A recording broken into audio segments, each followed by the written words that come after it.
Hi, you guys. Oh my God. Every night I got to get it right. How is everybody? Hi from Arizona. Arizona. Hi, Arizona. How are we? We're sweating to death here in Cali. Sweating to death. Sweating to death. Hi, Valerie. Sweating to death. Sweating. It was 100 today. Yay. I don't know why we're yaying, but yay. Hola. Hola, hola. Hello, hola. Hi, you guys. Oh my God, Rhode Island. Michigan. I love Michigan. Rockport, Texas. Okay. The depression is real. No, stop with the depression. I was psychotic this afternoon. Pennsylvania, earthquake. Wait, where's the earthquake? Wisconsin. Where's the earthquake? Not in Wisconsin. Miami. I love Miami, lived in Miami. Minneapolis, Indiana. Do you ever hike alone? I've hiked alone for 30 plus years. Yes, I hike alone. I always hike alone unless I find somebody that can go with me. That's how I find the people I hike with, because I hike alone. London, Ontario. I went to school in St. Thomas, Ontario, as I say all the time. Georgia. Oh, Magic Mountain. I was just up there running. Not right there, but close. Okay, I don't even know where that is. Florida. Oh my gosh. Norfolk, Nebraska. Central Coast, CA. Thunder Bay. Thunder Bay. Thunder Bay is beautiful. Las Vegas, I hear, is open. Colorado. Maine. London, England. I shall be there as soon as the planes open up, for the love of God, of which I'm doubting at this point. I'm kidding. Quartz Hill. I'm just kidding. Salem, Tennessee. Oh my God. Okay, North Carolina. Vitamin C. I agree with vitamin C. Massachusetts. Okay, Houston, Texas, New York. Clovis near Fresno. Oh, Clovis near Fresno. Okay, got it.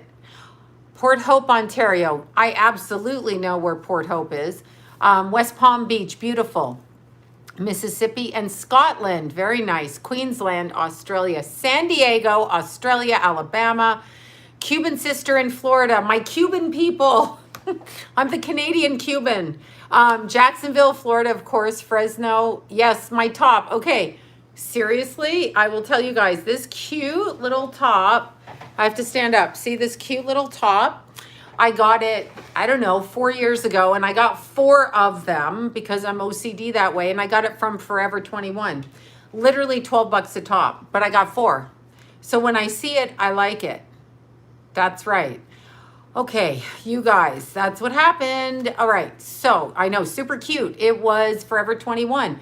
I don't shop in adult stores, like designer stores sometimes, because they scare me. I feel like a grown-up in those clothes. And I'm not. I can't. I can't wear lady clothes. I can't not. Like ladies that dress up in poofy dresses and stuff, I can't do it. I'm sorry. Makes me feel crazy. Like the boy in me is missing. So I can't. I just can't. All right. So did anybody get 500 notifications from the city of Los Angeles about quarantine? Okay, let's fix the hair. We'll fix it. There. We'll do it right now. Okay, perfect. Where's my hairdresser when I need them? Oh, that's right. They can't go to work. There you go. So I got probably 4 or 5 messages that scared the shit out of me while I was driving, right? From, I guess, Los Angeles, talking about from 9 p.m. to 5 a.m. If I want to get up at 3 and go out in my car, I'm going to fucking get up at 3 and go out in my car. Sorry. Oh my God, malls are open in BC. I've been wanting to go to BC. Yes, I saw, wait, yoga pants on his knee today. I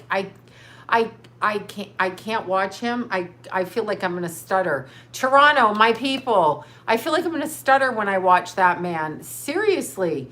I mean, okay, first of all, yesterday I had the misfortune of watching the press conference, because I don't watch them because I feel like I want to get scissors and start cutting my hair or stabbing myself. And like, I seriously can't take it. All I know is if somebody stood up in class when I was in public school and said shit like that, they'd be punched out. That's all I know. However, having said that, I listened and I was like, that boy that was speaking, that like little 16-year-old boy, I was like, did somebody kidnap him? Because I feel like I need to call 911. First of all, what kind of a press conference is that? Who brings up a token kid in the middle of a riot and says, hey, let's just make this kid speak about how good Mayor Pants is. I was like, what are you talking about? And I couldn't stand it. And I just wanted to free this kid. I just was like, excuse me, people, let's move over from this rally and let this poor kidnap victim leave. Let's take him to In-N-Out Burger. Let's send him back home. If he doesn't want to go back home, let's find him a guardian, something, so he could escape. That's all I'm saying. They're saying, what did you just say about Floyd? He had the crotch 19. Oh, come on. He did not. That's so stupid. Oh, earthquake in Las Vegas. We're all getting ready to go to Las Vegas. Thank you for that. Let's see who this is. Thank you so much. Cooking with Mandy Turner. Cooking with Mandy Turner. I'd be cooking with Mandy Turner. That sounds like a fun night out. Anyway, the autopsy, that's what the autopsy said. Yeah. So I don't know what to say about that. I'm just waiting. I'm just waiting for them to say the aliens. I know it didn't. I know, right? But we know what killed him. It's called asphyxiation. You know, when people like choke you to death, it's that, you know, choking somebody, kneeling on them, stopping the oxygen, stopping them from breathing. Okay, so I had this little piece of information that I was going to bring up here. So I heard a lot of people talking, aliens are real, but they're going to drop government aliens on us and say they're real aliens and we should stay indoors. I, however, will be outside with my tinfoil hat off, going, please take me, like this. I will give you anything. Take me, ship, take me. That's what I will be doing. I will not be wearing my tinfoil hat. I will not be afraid of them. I will be like, oh my God, aliens, my people. And those could be aliens from Mexico, from Cuba, from London. I don't care. Take me wherever you're going. I don't care where the aliens are coming from. Whatever. But I wanted to talk about this because I found it so interesting. So I did some research. I know, right? Ridiculous. I did some research and there were people talking about the bricks, the pallets of bricks that were being left all over the place. Charlotte, beautiful. They were talking about the brick pallets that were being left everywhere. And so somebody said they were by Acme Brick Company. Now that strikes me as hilarious because when I used to watch the Flintstones, yes, I did as a kid. When I used to watch the Flintstones, they had Acme this and Acme that. So I was like, who really names their company Acme, right? So I was laughing. Anyway, Acme bricks, okay, where the pallets came from, apparently. I love the Flintstones because Kazoo was the little alien, right? Do you remember? The little alien on Fred's neck, talking to him, controlling him. Roadrunner had Acme too. Exactly. So when a real person names their company Acme, I'm like, who really fucking does that, right? Anyway, Acme Brick Company is owned by Berkshire Hathaway. Okay, so I was like, I've heard that name. Wait, what? Berkshire Hathaway? Didn't Helly Gates step down from that? Oh yeah, Mr. Vagina Vaxxer. He's the one that stepped down from that company. So I was like, let's look more into that company. Oh wow, okay. So it's also owned by the Marmon Group out of Chicago. And I was like, wait a second, what's going on there? And then I realized J. Robert Pritzker founded the Acme Brick Company with his company out of Chicago, which is Marmon, or however you pronounce it, and Berkshire Hathaway. Bingo. Billionaires that play with their fuckery. I had to write it down because it's so wordy, I don't even understand it half the time. But what got me started was Acme Brick Company. Who fucking says Acme Brick Company? Nobody, right? more like Mamar. Yeah, whatever it is. I think it's Marmon. I have to look it up. I wrote it down so quick. Ontario, my people. Yeah, govern his son. Exactly. But Pritzker, I don't know what to say. I don't know what to say. Yes, Governor Pritzker. That's nice. That's very nice. The other thing I find very interesting, Bugs Bunny does. I know, right? Acme. I know. Roadrunner, running down the road all day. I feel like the Roadrunner now that I moved to California. I know how that Roadrunner feels. He runs and runs and runs and runs. I'm a Roadrunner. Meep, meep. Exactly. I'm a total Roadrunner. I know. I never had an appreciation for him till I became him. I channeled, that's my spirit animal, is the Roadrunner. I've seen some on the trails, these beautiful Roadrunners. Yeah, the Hyatt hotels. Yeah, I missed you guys too. Oh my God, I was so tired. You have no idea how tired I am. And then unfortunately, I turned on my phone, which kept ringing because I need messages every probably 24.5 minutes about, I guess, the lockdown, because I'm basically mentally ill and can't keep it in my head after the first 2 messages. So, you know, yeah, exactly. Let's see. Why did 2 days in a row in order for me to view you? Oh, I don't know. I wasn't here yesterday. Yeah, yoga pantslers. I took myself off of the Los Angeles thing. I literally took myself off of it so I wouldn't know. Oh, yeah, there's Jackie. Thank you. And Jackie, I have not forgotten you. I literally have not. Oh, that's why I wasn't here. I literally went to sleep last night. I was so tired. I wanted to, of course, I hiked today. I don't not hike. Because if I didn't not hike, I would absolutely probably get arrested for some violent act, because really hiking for me is to stop me from telling people really what I think of them and showing them. I'm not rested. I'm really, really, really, really, really, really tired. Like really tired. And it's weird because I'm not normally a tired person, and 40 coffees later, I'm still like, wow, I'm tired. But I had clients all day and I'm trying to catch up, and I've got issues with trying to catch up. I've got issues. Okay, somebody's telling me to question everything. But what I found so funny, and I thought about it, and I got pissed off at myself because I'm a fucking hypocrite. I'm a hypocrite. I hate that I'm a hypocrite. I'm not going to be a hypocrite anymore. I did shit yesterday that I basically thought about, and I'm like, wait a second, I feel like I'm being manipulated, but I'm a hypocrite. That's the truth. I am a hypocrite. Not all the time, but I was. I know I'm being drained. You have no idea. But yet, what I did, I'm not for any violence and anybody being killed. Yes, I know that. I know. I'm not mentioning that yet, but I will. Oh, Nora, wherever you are, I'm looking down here talking to her. Talking to her, and like I'm talking to my phone, like hello, can you hear me? Oh God. No, you know what? I thought about this. Did they arrest somebody about Madeleine McCann? That's bizarre. I hope so. That would be those 2 brothers, those Podestas. Where are these fucking Podestas right now? You just got me thinking about that. Okay.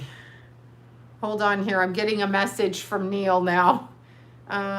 Do you see anything in that?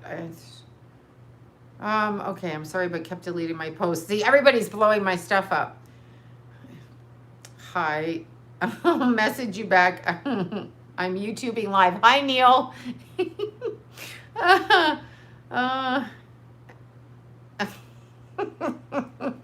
I stopped to answer him back. Sloan, someone left a message. Okay, that's Jackie. I love Jackie. Oh, 3 months sober. Thank you for nightly therapy. Oh my God, you're sober. Allison Storms is sober. Is sober. Yay. Allison is sober. That's awesome. Okay, I can't stand, you know what? Yeah, no, I'm saying because I did the blackout thing on my Instagram, which at first I put BLM, for that hashtag.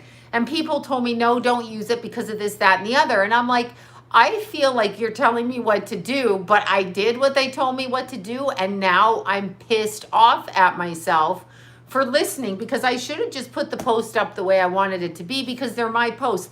And if you're not going to like me because of my posts and I'm not doing anything, whatever, then, I mean, I'm not saying anything matters, or I'm sorry, I'm not saying anything against anybody, but I was like, I felt like it was, tug of war with me. And so I'm mad now because now I feel like I just want to post, fuck you, fuck off, and fuck all of you. Everybody on the planet Earth, fuck off. Allison, good job. 3 months sober. That's what you're supposed to be doing. I know it's not racist, it's just the truth. Yeah, I know, right? I just want to say, fuck everybody. Seriously, because you know what? My friend, my beautiful friend, let's put her up here. I became acquainted with her, and I'm going to tell you, anybody in Los Angeles, I'm going to get killed for saying her name, but I cannot help myself. Anyway, anybody in Los Angeles, okay, who has an issue with legal stuff, okay, legal, meaning you need a bail bondswoman, this beauty, and she is absolutely beauty, is my bail bondsman woman. Don't ask me why I have a bail bondsman woman. I told you the police were at my house. Anyway, I was talking to her this morning, and you can see this. You can go to her website or her Instagram, okay? So she's Queen of Bail Bonds, but it's Raquel, Queen of Bail Bonds, and it's Raquel, queenofbail.com. But if you look, well, that's not a good picture. This is a super cute picture of her. If you look at her, she's helped our family bailed us out before we had to get to court. I'm not saying which one of us had to go. But anyway, I found her. You know how I found her? Because somebody was looking at her picture. That would be John. And he's like, oh, try her. She's cute. And I'm like, so you like her cleavage, do you? I said, sure, why not? And she's darling, super cute. Yeah, no, I didn't meet Beth Chapman. I only know Raquel.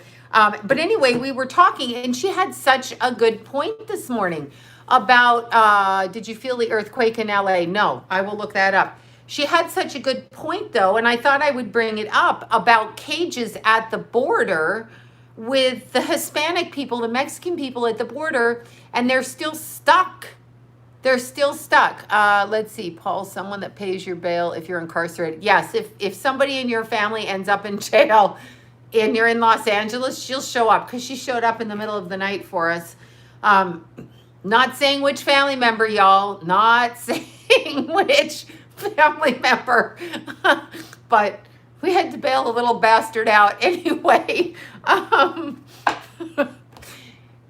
Yeah, it's true. She's super cute.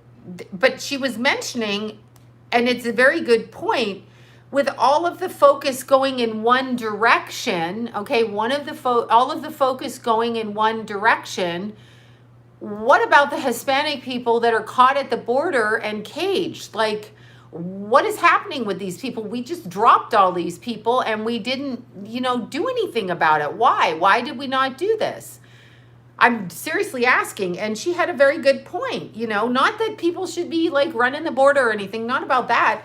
She just had a good point. Like, who's abdicating for these people? Who's abdicating for absolutely everybody? And by the way, I will also say, for all of those people at the border and the children and the cages, cages. I mean, seriously, all over. It's been going on for several years. And the homeless and yeah, I know, everybody. No, not just Hispanic, but because she's of background in Hispanic background, she was talking about at the border, we just literally dropped that. And it's true because we seem to be myopically focused on things. We're very myopically focused one way or the other. And it's wrong. It's wrong. We need to fight for individual. We don't even need to fight. All human beings are the same, period. I'm not even buying division. There are some weirdos in our society, but I actually think the division is between the people and the GOVERNMENT. I had to figure out how to spell it. I feel like the division is between, I know. It's a real, listen, I know, but I had a real problem. I had a real problem with it. So I'm going to just I put up local businesses and local people I know, absolutely know, and have used, which I find hilarious that I've had to use this, but here you go. We'll put another cute picture of her up here because she's darling cute, very super cute. There you go. Another picture. This could be your bail bondsman if you need bail woman, if you need one in Los Angeles. So go to Raquel, Queen of Bail on Instagram or her Facebook if you need help in that area. And she was there in 5 seconds like this. I called her and she was there. And so that was, that was great. But when I got to talking to her this morning, I said, you're right. There's so many groups of people, but as a society, we go one way. We go always one way, and it's a real problem. So why do we do this? I know Native Americans, I absolutely, but I don't bail bonds person. Yes, exactly, bail bonds person who happens to be a cute girl on top of it. At least I'm sorry, like if you're gonna be in jail, you might as well see her when you get out, right? Just saying. Beat some hairy guy scratching his pants or something. Just saying. Oh, there's my birthday, 8/15/78. Not my year, but my birthday. Yeah, I know. I don't understand the cages. And actually, quite frankly, I don't even understand jails. I don't. They let everybody out of jail. I'm going to tell you a story. There's a little kid that my kids went to school with, Keith, in Keith's grade. So he would be 24, okay? And he was in the kids' school growing up, and he'd come from, I want to say he'd come from Russia, but I might be wrong on that. Anyway, his family came here from Russia to give these kids a better life, and he got in with the wrong crowd. He was doing those Vicodin or whatever pills, and he got into some trouble, whatever his nonsense was, and he went to court and all of that. He was a kid, 17, and then they put him on probation, and he went out and did something, drunk driving maybe, but it wasn't drunk, it was pill popping and driving. He did something like this, and he ended up in jail. His mother died of cancer, and I think the father's ill, may have died already. Anyway, he had no family backup, and they put that kid into the system, and he's still in lockdown while they're letting criminals out, and he's a kid. Now, technically, yes, he's a criminal. However, he's a child. Now he's a grown-up, 8/15 too. Yay! So I'm wondering, like, where's the distinguishment? What kind of criminals are we letting out? Hello, UK and Portugal. Oh, no, not Portugal. They might have found, wait, what? Madeleine McCann? Let's look at this. Where? You know who did that, right? You know who did that, Madeleine McCann. I know who did that. I saw it in my freaking head. And I saw it out by a marsh. I can't remember what I said. I saw it out by fake news. Is it fake news? Oh, my God. I don't know. Is it fake news? Is it? Yes, those two. Wait, let's look up Madeleine McCann. But anyway, they leave this poor little kid in jail while they let out all of these criminals. And I don't understand. I really don't. I don't understand anything about this world. Anything. There. Let's look up and see what they've... Oh my God. Here we go. New suspect identified. Okay. Investigating. Da, la, la, la, la.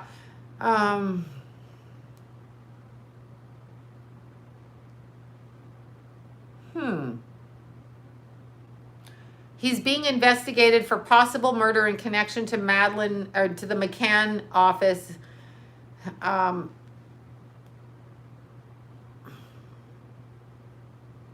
Yeah, let's see. The car is believed to have been blah, blah, blah. Registered. Yeah, I saw her going out to like I forget what I said in my video, but I saw her, and she's not alive, but, you know, her parents know that. There you go. Exactly. Let's see. No, whatever they're protesting is good. I'm just saying, well, I know I can't stand it. I'm just saying in general, I don't see anybody protesting, and I've got to look up the black police officer that was killed in, let's look him up. Black officer killed, the retired police officer killed. Let's look. Oh my God, who's calling me? Somebody's calling me, whoever your number is here. I'm not picking up. I'm sorry, I had to say that. He was 77. I mean, do we really need to murder him? St. Louis. Okay, I mean, really? Officer killed near California protest oh, that's California. Let's look. Officer killed in St. Louis. You know what? I honestly can't stand it. Retired police captain shot to death at St. Louis pawn shop in Slaying, caught on Facebook Live. Okay, number one, why is nobody picketing or rallying, protesting for this gentleman over here who is also black? His life matters. And why aren't we doing that? Why are we not doing that? This is absolutely disgusting. And instead of filming it, David Dorn, okay, here he is. He's cute. Look, he's cute. He's behind his desk. He's just cute. And he probably had to make a living. Everybody has to make a freaking living. People gotta work. He's a cute man. See, as soon as they hit 70, I'm like, oh, they're cute. Lock your grandparents up, people, because I'm on the prowl. I'm just kidding. Sorry, sick joke. Okay, so let's see. Yeah, there's no need. There's no need, literally. Here's what I'm going to say. No, I do. I've always dated older men. I have a problem. Just now I'm older, so now they have to be older. Oh, come on. You girls know what I'm talking about, some of y'all. Yeah, I know every soul matters, but I'm saying it's true. I actually think the division, it's weird to me that there's a division of color, or there's even a division of where you come from, or a division of male or female. It's really weird to me that there is this thing, because when I see people, I don't see them as a color. I see them as, do you have something I want to talk about? Do I need to engage with you? If I need to engage with you, then I'm going to engage with you. I don't care where you fucking come from. I don't understand. Yeah, it's manufactured. So actually, the focus of the people protesting, I think they're protesting the wrong thing. The rioters, stop attacking people's businesses, because these people probably are not the people you want to target, because they're probably not the ones, yeah, it is a spiritual war. The people that you're attacking in their businesses are probably not who did anything to you.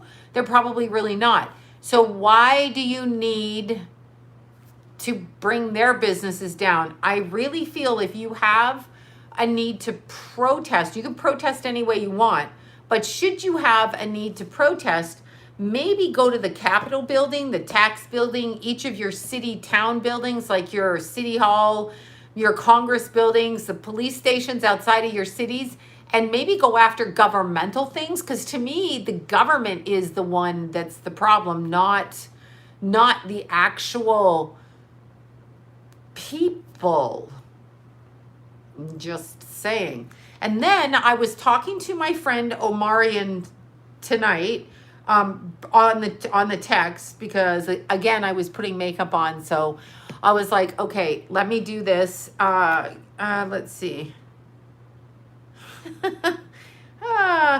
He sent me this, which was interesting. Okay, from the 2011 film Captain America, the First Avenger. Behind his right shoulder, a Corona beer. On his left side, an image of the Crotch 19 in New York City. Let that sink in. So he sent me this picture from this movie, and the red things are circled, okay? You see this? Do you see this? You see all of this? Yeah. So then he writes to me, the origin of the word actor comes from the word distractor. And I'm like, mother, yes, distraction. Everything is a mother effing distraction. So what we need to do is focus on ourselves, because we are not going to be able to stop any of this. Actor, distractor, exactly. And pathological liar, actor, liar. But we who are on this channel, if we care to, need to really focus on ourselves. So a lockdown is not going to stop us. MASK is not going to stop us. Okay, these things are not going to stop us, because we need literally to focus on ourselves. But I find it very interesting that nobody, wait, what about Best Buy? I'm like, stop, back it up. Best Buy what? Yeah, I know about Anthony Weiner. I knew about that. I've been posting about that for a couple of years, ever since it happened, about his life insurance policy on that laptop, and about the fact that Peter Danglish out of Ontario had the same file called life insurance that Anthony Weiner had, that had Uma and Hillary on it. That I've been posting. Peter Danglish was the head of humanities out of Canada, who went to jail in Nepal, I think in 2017, for molesting underage boys that he lived with there, of course, because when one has a predilection for children and child molesting, let's leave the country. That's what we do. Thailand. As soon as you hear a dude say, I live in Thailand, be very sketchy about that, okay? Thailand. Think about that for a second. Wait, did you hear RPM? No, I didn't hear that fool today. I can't. I can't. He's a friend. Yes, he's a friend of, yes, Thailand and run. Yeah, he's a friend of Trudeau. I know. I mean, I cannot listen to Trudeau because he reminds me of yoga pants. They're soy boys. Soy. And I don't mean to discredit estrogen, but these men have estrogen and they're not men. I don't know what they are and I don't know who fucks them, but they're not men, okay? They're not. I want a man, soy boys. They're full of estrogen from soybeans. I want a man, if I'm a woman, I want a man that's going to grab me and be a dude, you know, and be hairy or something. Not these two. No. Not them. I want a real man. Like, I don't want your nails to be polished more than mine. I don't want a man. Like, no, if I'm talking to a guy, I want to talk to a guy. I can't even, a manly man, a dude man. Like some hair on your chest. Stop shaving all that shit off. Just leave a little there so I know you're a man. If you're as clean as I am, I mean, you know, I have hair on my chest now though because I've gone crazy. That's why.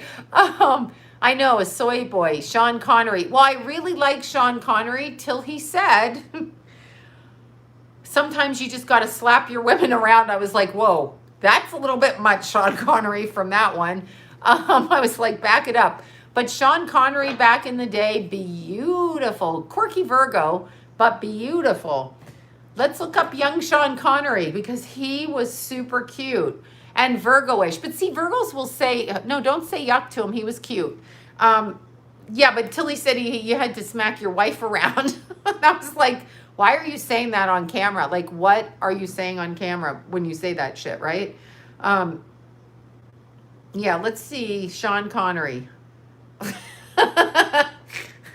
Hi, Estelle and Carol and Jana over there. My favorite people.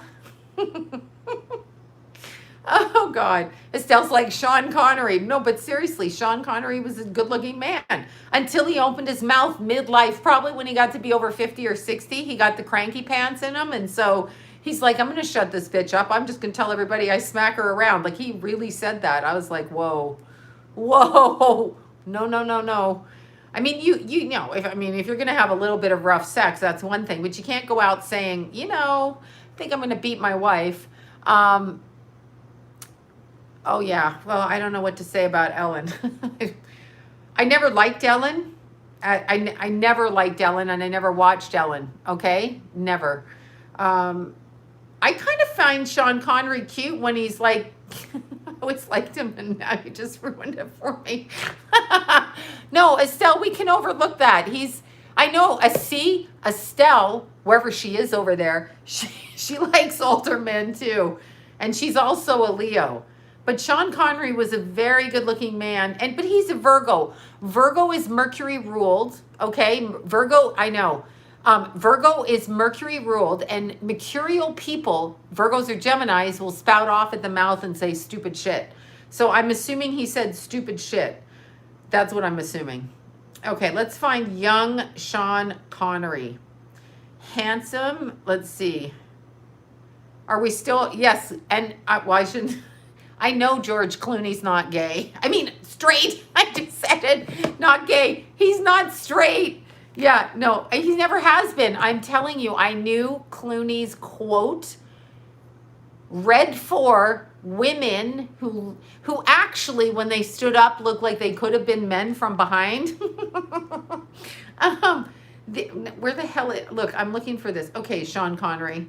Show me Sean Connery here, movies. No, I want to see his image. Sean Connery was beautiful when he was younger. Just beautiful. The part that ruins it for me is he wears a kilt, though, because he's Scottish. I can't do the kilt thing. I just can't. That goes for Zach when he wears a kilt, too. I'm like, oh, God, are they wearing underwear under the kilt? I know some of his boyfriends.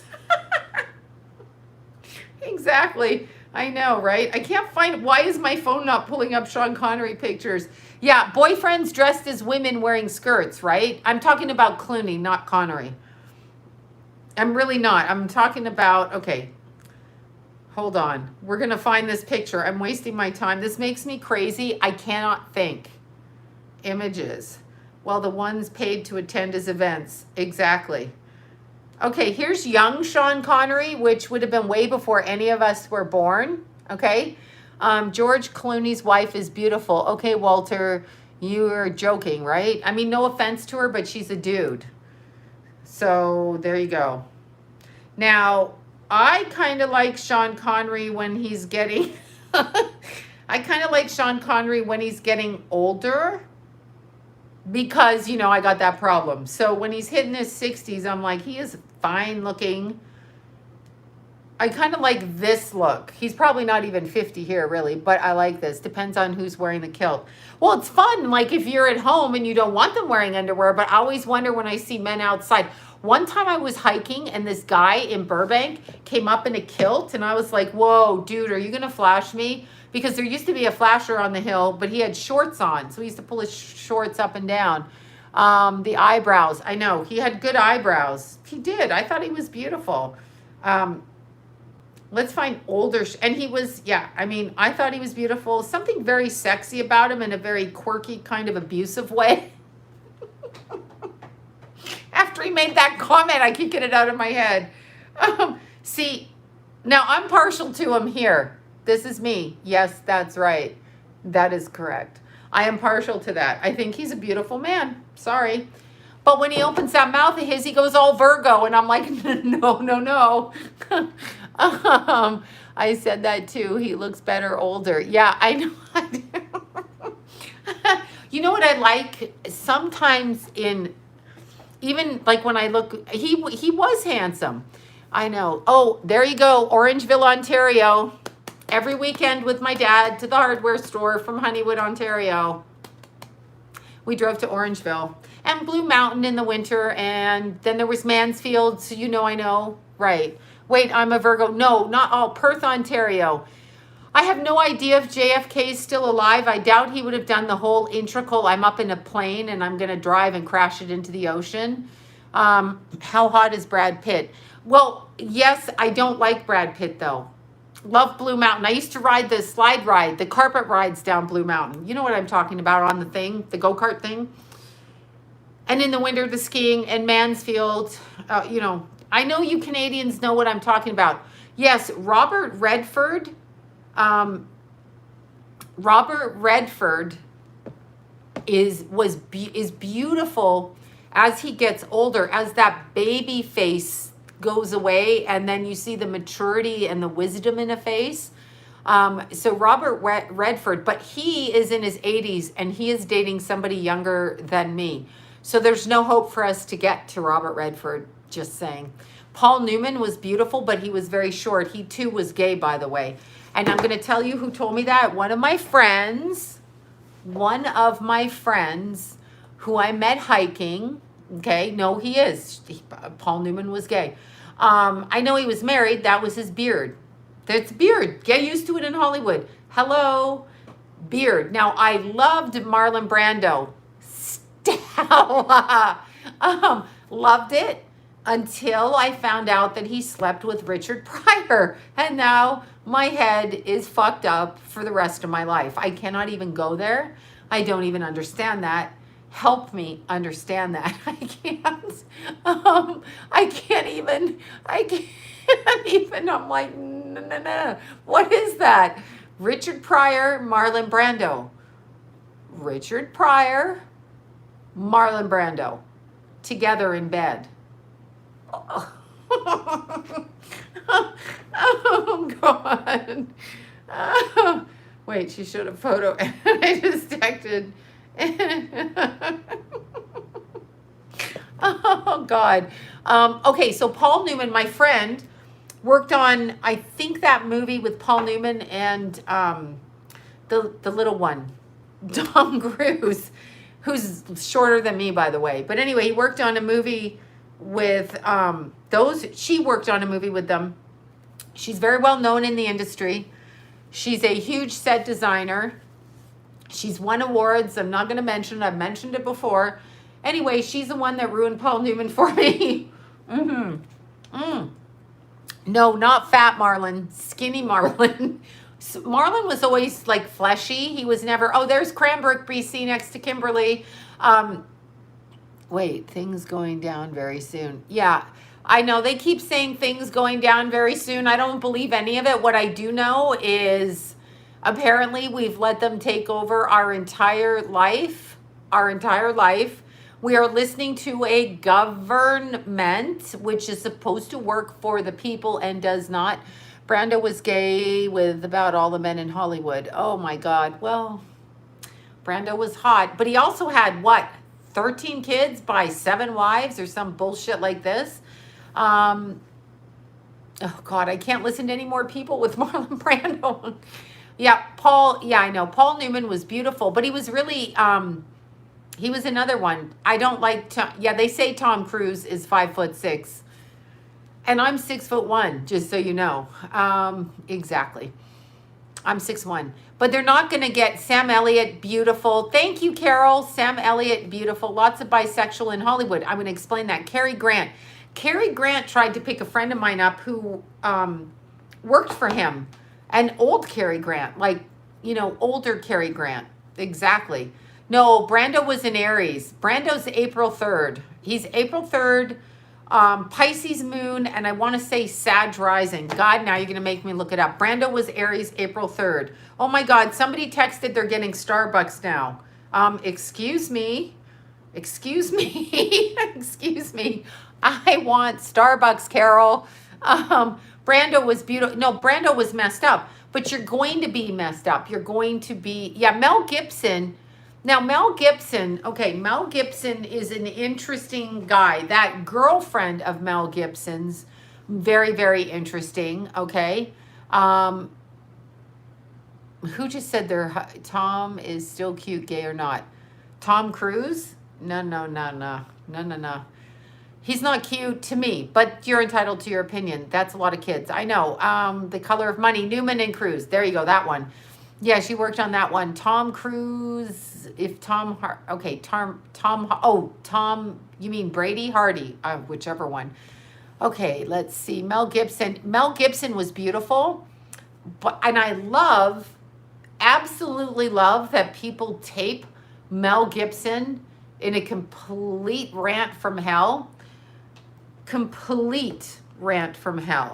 Okay, I absolutely love that, like that he's that fucking crazy.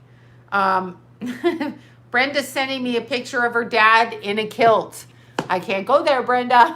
I'm having the kilt issue. I can't go there. Gibson, famous quote. Oh, Braveheart. When I was pregnant with Keith, Braveheart was the movie I gave to everybody for Christmas because I feel like I'm the character in Braveheart with a Cuban twist. And I like the fact, I love that movie. I don't know who wrote it. And of course they had to cut his nuts off, right? Like I needed to know that.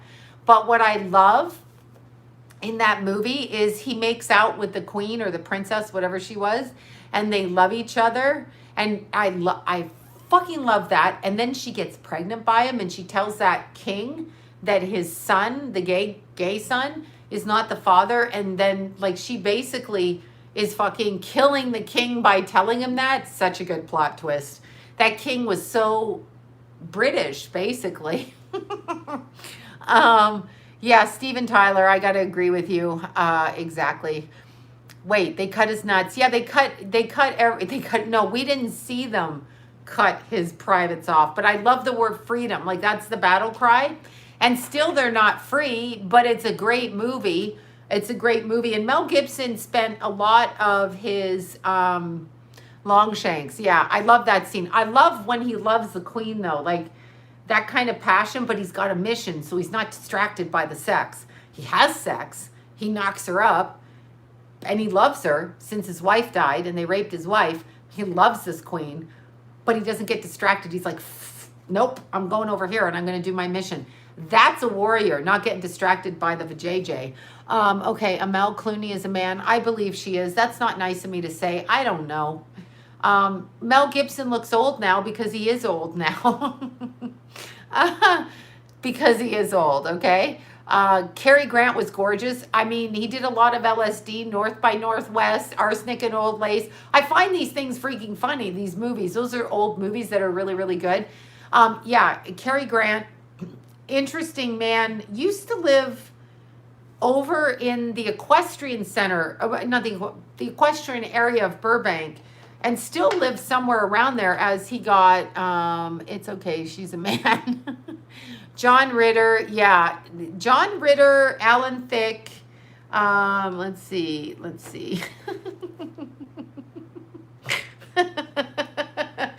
Estelle is naked in the shower. I'm sorry, I had to say it. Estelle, put your clothes on. Oh my God. Okay, I'm over it. I'm sorry. That's about it. Yeah, James Dean was very cute, but very disturbed. I know Mel's gone bananas, but see, you're not, let's see. Okay, wait. We don't know that about Jenner. What about Jenner? Okay, was Joan Crawford mean? Did you look at her makeup? I mean, what the hell was her makeup about, right? Let's see. Apocalypse Now is a good movie. Yeah. You know what movie really, really, really disturbed me? Now I can't remember it. It really fucking disturbed me though, and I can't remember it.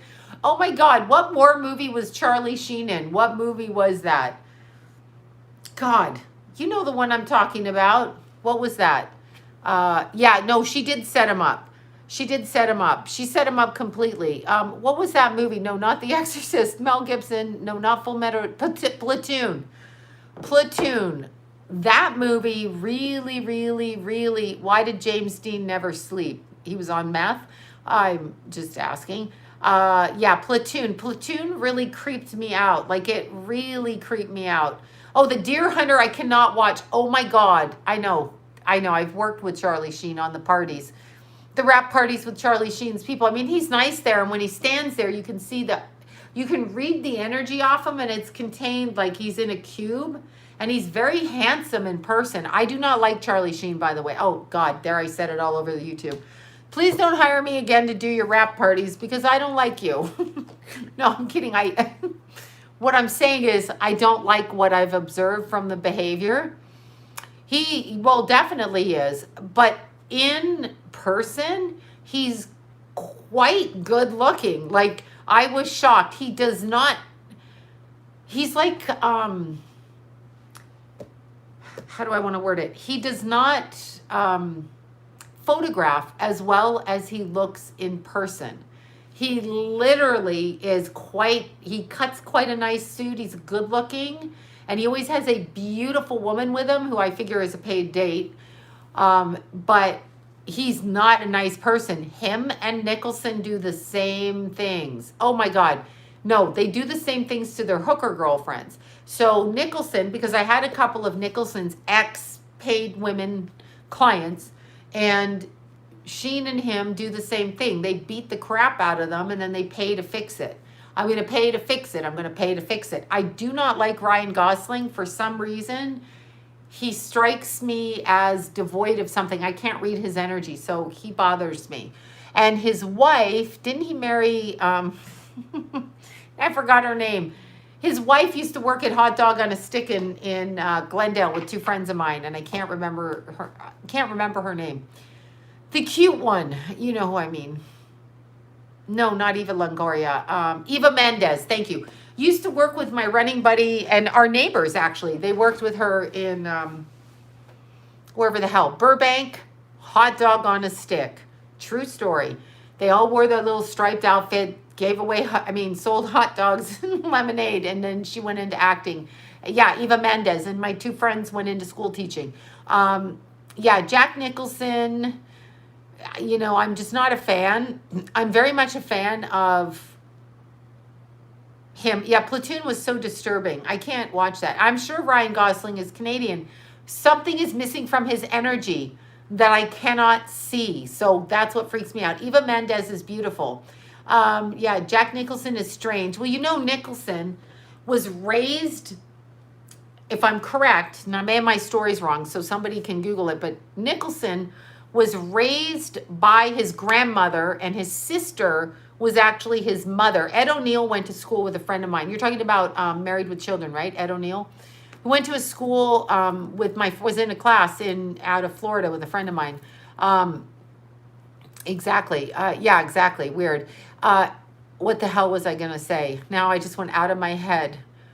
I like Denzel Washington, but yeah, I don't have a feeling either way about that. Yeah, Shamar. I know you can't go wrong with Shamar Moore or Lenny Kravitz. You can't go wrong with them. I'm just saying. But Charlie Sheen at the parties, yes, he's a pig. But at the parties, he's very good looking. Like, he's drop dead gorgeous. And when I see him on camera, I hate his guts. So he's very, very good looking. Like, and his energy is very, like, he's good looking. Could have been like a classic movie star good looking. John Travolta, I cannot stand in any sense of the word when I look at that face of his, because whatever that face is not his. I like Michael Landon, but he died. I remember when he got pancreatic cancer, Michael Landon. Dave Navarro is hot as hell, but also scares me at the same time. Love Jeff Bridges. Yeah. I look like him after a couple of drinks. John Travolta, I don't know what he's been eating. And you know what I'm saying when I'm saying that? Like, somebody been eating a lot of shit, and I don't know what that's about. Muhammad Ali, beautiful.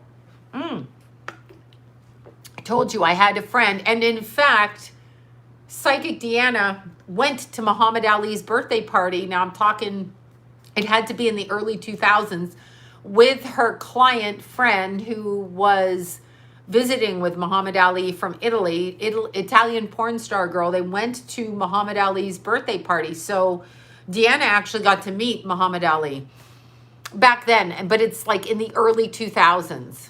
Nicolas Cage, I love Nicolas Cage in Valley Girl. When he was starting out, he was so cute. His teeth were crooked. He was crooked. Everything was cute about him. And then I was like, get away from me. I don't like you. Yep, Keanu Reeves and David Geffen. Exactly. That's been going around for years. Yes, exactly. Travolta is a female. Okay, I can't even go there with Travolta being a female. He's too big and too bloated for me to do that. Okay, wait, Jason Momoa. I saw that video with Jason Momoa, and he's very attractive. But the video of him, I know Jimi Hendrix. I did several shows on Jimi Hendrix. One of them is Conspiracy Theory with Richard Surrett, who I do Coast to Coast with. Yeah, John Travolta is pretty big. One is Richard Surrett, and I did it on his Conspiracy Theory on Jimi Hendrix. There was 3 of us psychics on that, and we had to do 4 different dead musicians. Sylvester Stallone is not attractive in any way whatsoever, okay? Just so we're very clear about that. And the reason he's not attractive is the fact that at his age, which is in his 70s, I believe, he is still, and Sean Penn, I can't get on board with Sean Penn at all in any sense of the word. But Sean Penn's alive, Johnny Depp's alive, Blake Lively, okay, wait. Sarah Jessica Parker, Nikki Sixx. Okay, Nikki Sixx, good. You look like his ex-wife. Oh, God, I don't know whose ex-wife I look like, but I'm not.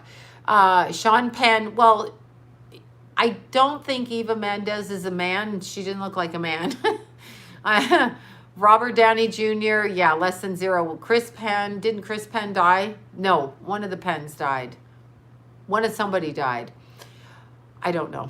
Anyway, Sean Penn was way, way too involved in saving Haiti for my comfort. So that's my own thing. But Jason Momoa, there's that video on, yeah, Eva's a beautiful woman. There's that video, and she started very humbly, by the way, out of the Glendale Galleria, which is now the Americana, but the old mall across the street in Glendale. She started off in hot dog and a stick there. Oh, Christopher was Sean's cousin. Got it. Got it. Thank you. Chris Penn died of a heart attack. Sure he did. Sure he did. Okay, so, God, what was I going to say? I'm just going to say something. Oh, my God. Why can I not think? Do you see? My brain, Owen Wilson fucking flips me out. There's nothing, I can recognize his voice. It's so distinct. Wendy Williams, I don't know what to say about Wendy Williams at all in any sense of the word. I have no idea what to say about Wendy Williams. Owen Wilson, Wendy Williams, I'm all confused. Oh yeah, Jason Momoa. Jason Momoa had a video out there and I saw it and I can't go, I don't like Chris North, no. I can't understand why he did it, but he had his daughters there and I'm a girl and you got a teen daughter and he's putting his hand on her boob and I saw it, it's being filmed and I can't go there with it. It's like hidden in plain sight in front of you on a camera. It's like those Biden videos where Biden's running around groping little kids. I can see what you're doing. Fuck off with your hands, okay? Get rid of your hands. Go take your hands elsewhere. Yeah, I just don't like that. I don't like it. I know what it's about, but I don't like it. Jim Carrey, there's nothing attractive about him, and I don't even like him. They mock us, you know. Yeah, he touches young girls, but the reason they do it on TV... yeah, I'm quite sure. The reason they do it on TV is because what are you going to say on camera when someone touches you? You're going to turn around and go, fuck you? I would. I'd say, get your fucking hand. At this point in my life, I'd be like, get your fucking hand off me. Of course, no one's grabbing my ass on camera, but I'm saying that's what I would do. So there's no way that, you know, I mean, please. I mean, I just don't know why you're touching people on camera. I don't get it. I don't understand. Yeah, I don't know. It's confusing to me. Hugh Jackman is hot. I'm pretty sure he has to be gay. I'm just saying. I'm just saying. Daniel Day-Lewis, I can't go there with that. Wait. I can't see that. Kid Rock. Yeah, Kid Rock's a dude. Wait. Look, my head won't think. Biden is high on Adderall. Did you just say that? That's funny as shit. That's funny as hell, right? Eminem, a dude, you know, kind of looks like a dude, right? Exactly. All these people, see, it's so interesting. Any info, I can't read that quick. I just think that he has to be gay. I'm sorry. He's hot. Gay men are hot. I mean, they're beautiful. But I pretty much feel he has to be gay. Joe Biden sniffs hair. I know. I mean, yeah. I don't know what to say about Joe Biden. I can't even. Can't even. Gay, happy, laughing. Yeah, I did a video on, yeah, Oprah, Steve Harvey. Steve Harvey bothers me in that he's like this. Hi, I am Steve. And he's these big teeth. And I'm like, why are you smiling like that? I adore gay men. Yeah, I know. Nicole Kidman is a gay man. I'm going to get a hate mail for that one. Yeah. Rob Zombie's cute. Definitely fake. I don't know who's fake. You're fake. Steve Harvey looks like Scooby-Doo. Well, he's always smiling. Scooby-Doo. Oh my God. Okay, wait. What? It will be fine. Braveheart was a true story. It's beautiful. I'm literally getting, she's a man. Nicole Kidman, she would strike me like that. Sean Penn is also more food looking, more food looking. You skipped Oprah. I don't like Oprah. I never did like Oprah. Pauly Shore, yep, the comedy store down there. Yeah, I don't know. Biden snorts talcum powder. Yeah, Luther Vandross, however you say his name. Will technology break down? Michael Hutchins. Okay, I'm like so dizzy right now, I can't think. So let's talk. Okay, why am I even reading this? I don't even know why I'm reading this. I'm like, huh? Yeah, the comedy store is haunted. It's definitely haunted. John Hamm is hot as hell, but I hear he's a troublemaker who likes to drink and maybe quite lusty. I hear that from firsthand information behind the scenes of his set. That's all I'm saying. Russell Crowe was fine when he was fine. I don't know. David Arquette. Well, John Candy. I remember John Candy grew in Newmarket. His family's from Newmarket. Yeah, I remember John Candy down on Second City TV down in Toronto when I first ran away. They were all down there. But they were still playing Second City TV comedy back then, before they were on Second City TV. Yes, he does have a drinking problem. Handsome. Yes, exactly. Love John Candy. Exactly. Brandon Fraser looks wait, Paul Walker. Okay, will we be losing time? I can't watch it anymore. I'm going crazy. Look, I'm spacing out. Okay, so let's talk about, I like Russell Crowe, Newmarket, Ontario. I went to Huron Heights for a brief split second. No, I do not find Hugh Hefner attractive, nor Val Kilmer. Jennifer Lopez is cute, but she's not my type. Leif Garrett, yes. Brandon Lee, cute. Second City TV, funny. But I mean, when they used to perform at the Keith Urban does look like a girl.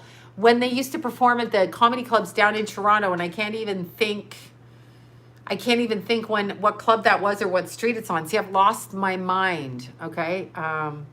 Fraser disappeared. Oh my God, you're right. Well, look at how many murders in his family.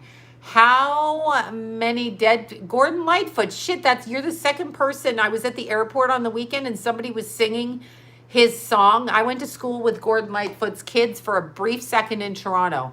The school was on, so did Anne, if Anne shows up here. My bestie from school, Blythewood Public School. So that was back there for a teeny tiny second when his kids were in school. Back then, downtown Toronto, it was Blythewood Public School. I believe that was the one. I was in so many different schools. Edmund Fitzgerald. Somebody was singing that in the airport. These two dudes that got off a plane, they were in front of us at the airport, and they're like, oh, I can't remember that guy's name. And I'm like, Gordon Lightfoot. And I'm like, that's fucking hilarious that I remember it when I can remember nothing else. Yeah, so that's pretty funny. Hi, everybody. Okay, John, I don't even know who you're talking about. No, I've got to sit down, sunburn. I have to sit down. Thunder Bay in the house. Thunder Bay is beautiful. If you guys haven't been to Thunder Bay, it's absolutely beautiful. Not in the winter, in the summer. Lightfoot had a Phoenix connection, came to visit in the hospital. Nice.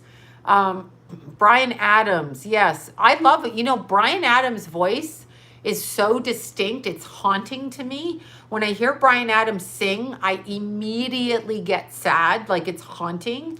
Yes, Phil Hartman. I've been thinking about him recently, but Bryan Adams, I'm so used to his thinking. I'm so used to singing from growing up in Canada. And when I hear him, it literally, like, my energy kind of goes, who's emotional exactly with brain damage? Yeah, aliens do. Yeah, no, I feel very sad when I listen to Bryan Adams songs. It's haunting. It's not sad. I'm haunted by his music. He haunts me. Which is a weird thing to say. And I think he had a kid in his 50s. Maybe that's why he's haunted now. Wait, Bryan Adams is Buddy Holly? I have no idea. Eddie Murphy. Well, I told you my Eddie Murphy story.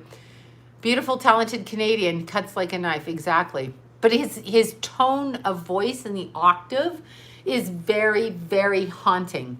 So Bryan Adams, if I were picking music with Bryan Adams, like if I were going to do a movie about what's going on in the world, I would pick like a Bryan Adams song, and I would also pick a Mick Jagger song, like Give Me Shelter. I would pick like those songs because they're haunting.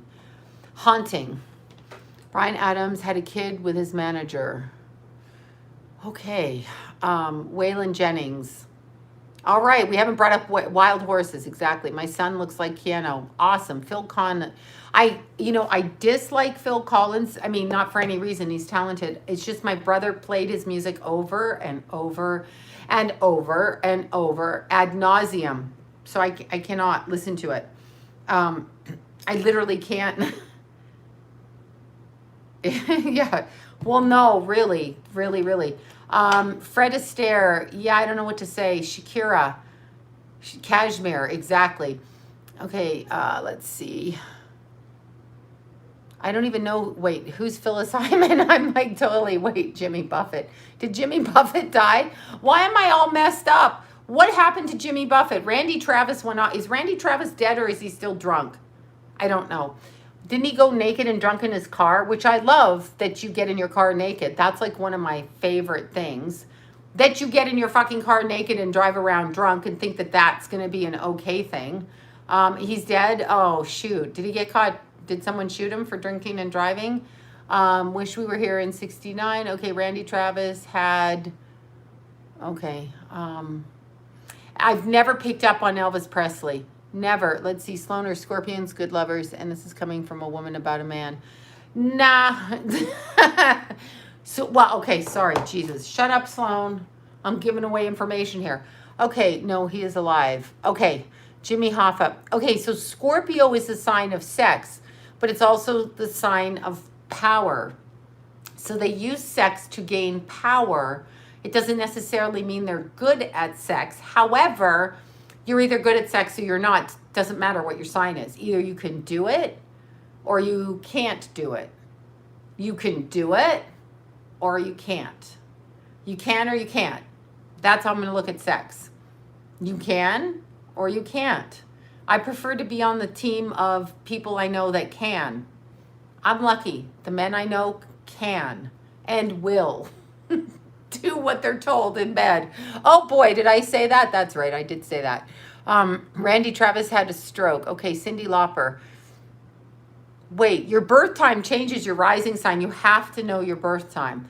Virgos are very kinky. Virgos are kinky. So, yeah, Scorpion, I mean, I can only say Scorpion men or Scorpio rising men or Scorpio moon men.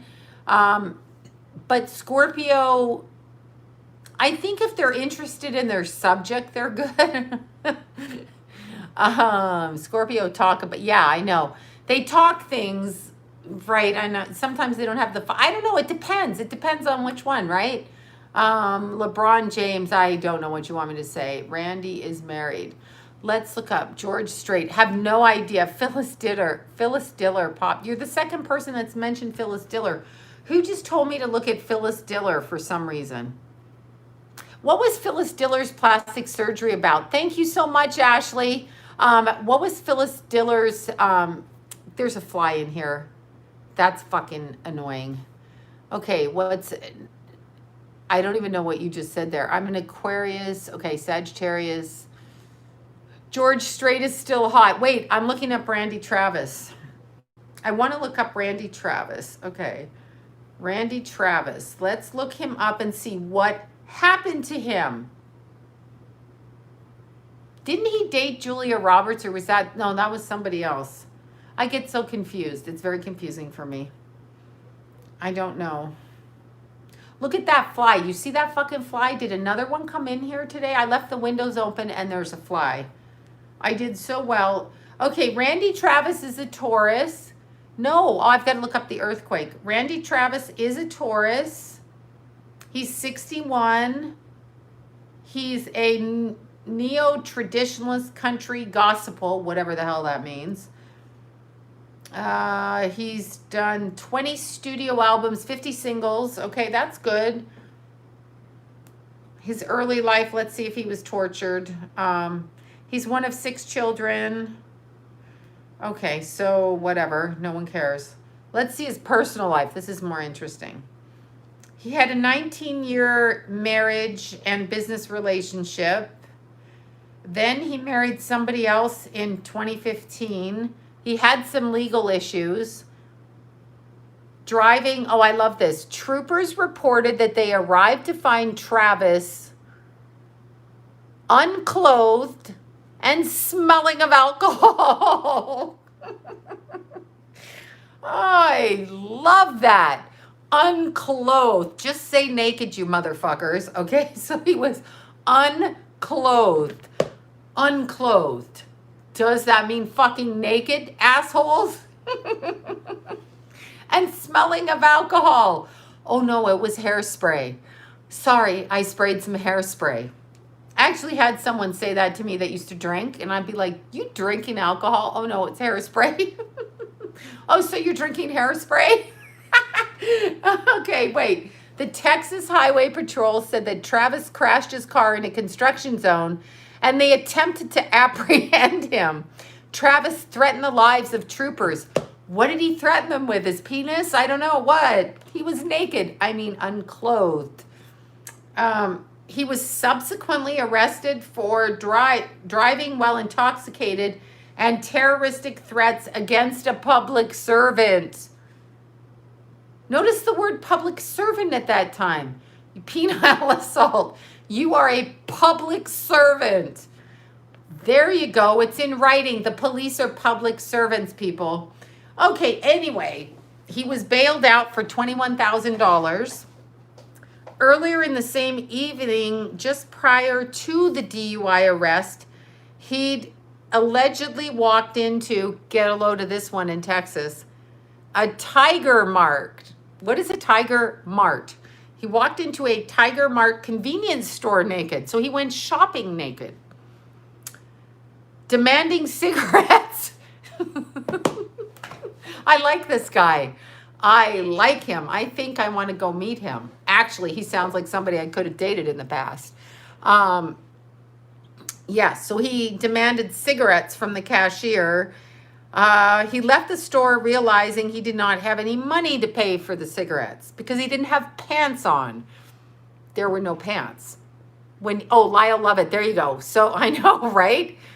He clearly should not be drinking and taking and snorting whatever the hell he's doing. Let's see. After a 5-year legal battle, the judge ruled the video did not violate, whatever. He got into some legal rights. Here you go. Somebody with the crotch 19 disease way before. In 2013, he had an illness, a viral cardiomyopathy, and an upper viral respiratory infection. His condition was classified as critical. 3 days later, he suffered a stroke and had surgery to relieve pressure on his brain.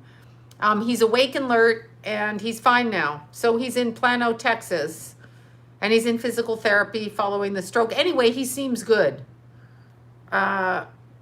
He did suffer permanent damage. He disabled his hand, some of his speech, whatever. He's fine, and he's not out doing naked shit anymore. So that's all we care about. We don't care. I mean, we care, but I now like him because I found out he wanted cigarettes from the convenience store while having no clothes on and realized he had no money.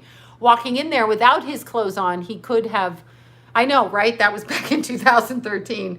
Crotch 19 virus strikes. It just struck me as really funny. Anyway, Randy Travis, we hope he gets better because I don't know what to say.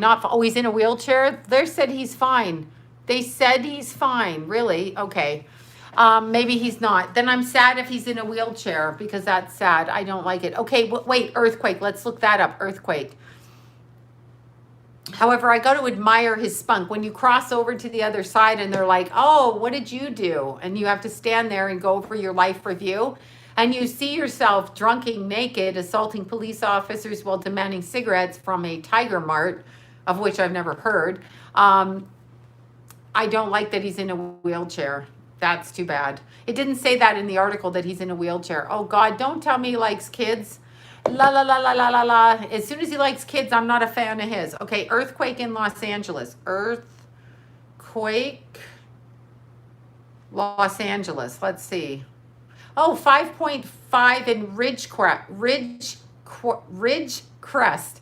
So isn't that where the fires were? Ridgecrest? 9 miles from Calaparia, near Barstow. Okay. 5.5. But we have earthquakes all the time. We have earthquakes all the time. Yeah, it's 5.5. It's not much unless you're over the, he was only in a wheelchair. Okay, good. He's out of the wheelchair now. Good. I don't like Angelina Jolie. She creeps me out. Something about her kissing her brother in public kind of really creeps me out. Look at that fly. Why is it in here? Okay, so, no, it's planetary. Oh, it's planetary, all right. We're kind of fucked. We are fucked. We are fucked planetary-wise. Okay, so Beyonce, God. Did we say that? I don't think Beyonce's God. Let's see. I saw the fly around you. I know. Somebody's sending flies out. No one came in the window. Billy Bob. Yeah, Billy Bob's blood. I know. Billy Bob. Now, did you guys ever see that movie, The Gifted? Did you see that movie? So Billy Bob's mother was a psychic. So Billy Bob grew up in a house, like my kids grew up in a house, with people in his house all day because his mom was a psychic. But Billy Bob's mom, here's a weird little factoid. Is Albert back? Tell that fucking Albert to get out of here. Billy Bob's mom was a psychic, and Billy Bob grew up with a psychic mom, and he's married to astrologers. Yeah, Monster's Ball just tripped me out. It's so disturbing to me. I did not like it at all. I didn't like Monster's Ball in any sense of the word. I did not like that movie. There was nothing good about that movie. I did not like it at all. But when you're looking at Billy Bob, I'm just talking about the way he was raised. His mother was a psychic. His mother was a psychic for Bill Clinton's mother, who predicted Bill Clinton would be president, so they fucking say. Exactly. Exactly. That's it. 6.0 is a bomb, not an earthquake. Well, they call it an earthquake here. I hated Monsters Ball. I hated it with a passion. It was so dark and so fucking disturbing. And I didn't even like that sling blade that made Billy Bob famous. I was like, I don't understand what this sling blade movie is. I don't get it. I don't understand it. Is Santa flying? Yeah. I know there's a fly. The Gift with Kate Blanchett. Exactly. And what's his name? Ribini. Giovanni Ribini. Where the hell is that guy gone? Where did he go? Is that his name? Giovanna, whatever, him. Exactly. Wasn't that the one with John Ritter? No. French fried potatoes. Oh my God, let's all go to In-N-Out Burger. I can't. I'm gaining weight, you guys. I can't step on the scale anymore. I just can't. Is he lost in Scientology? Oh, Jeff Goldblum flips me out too. I don't know why. Saturn return in Aquarius, good luck. I know, I can't stop.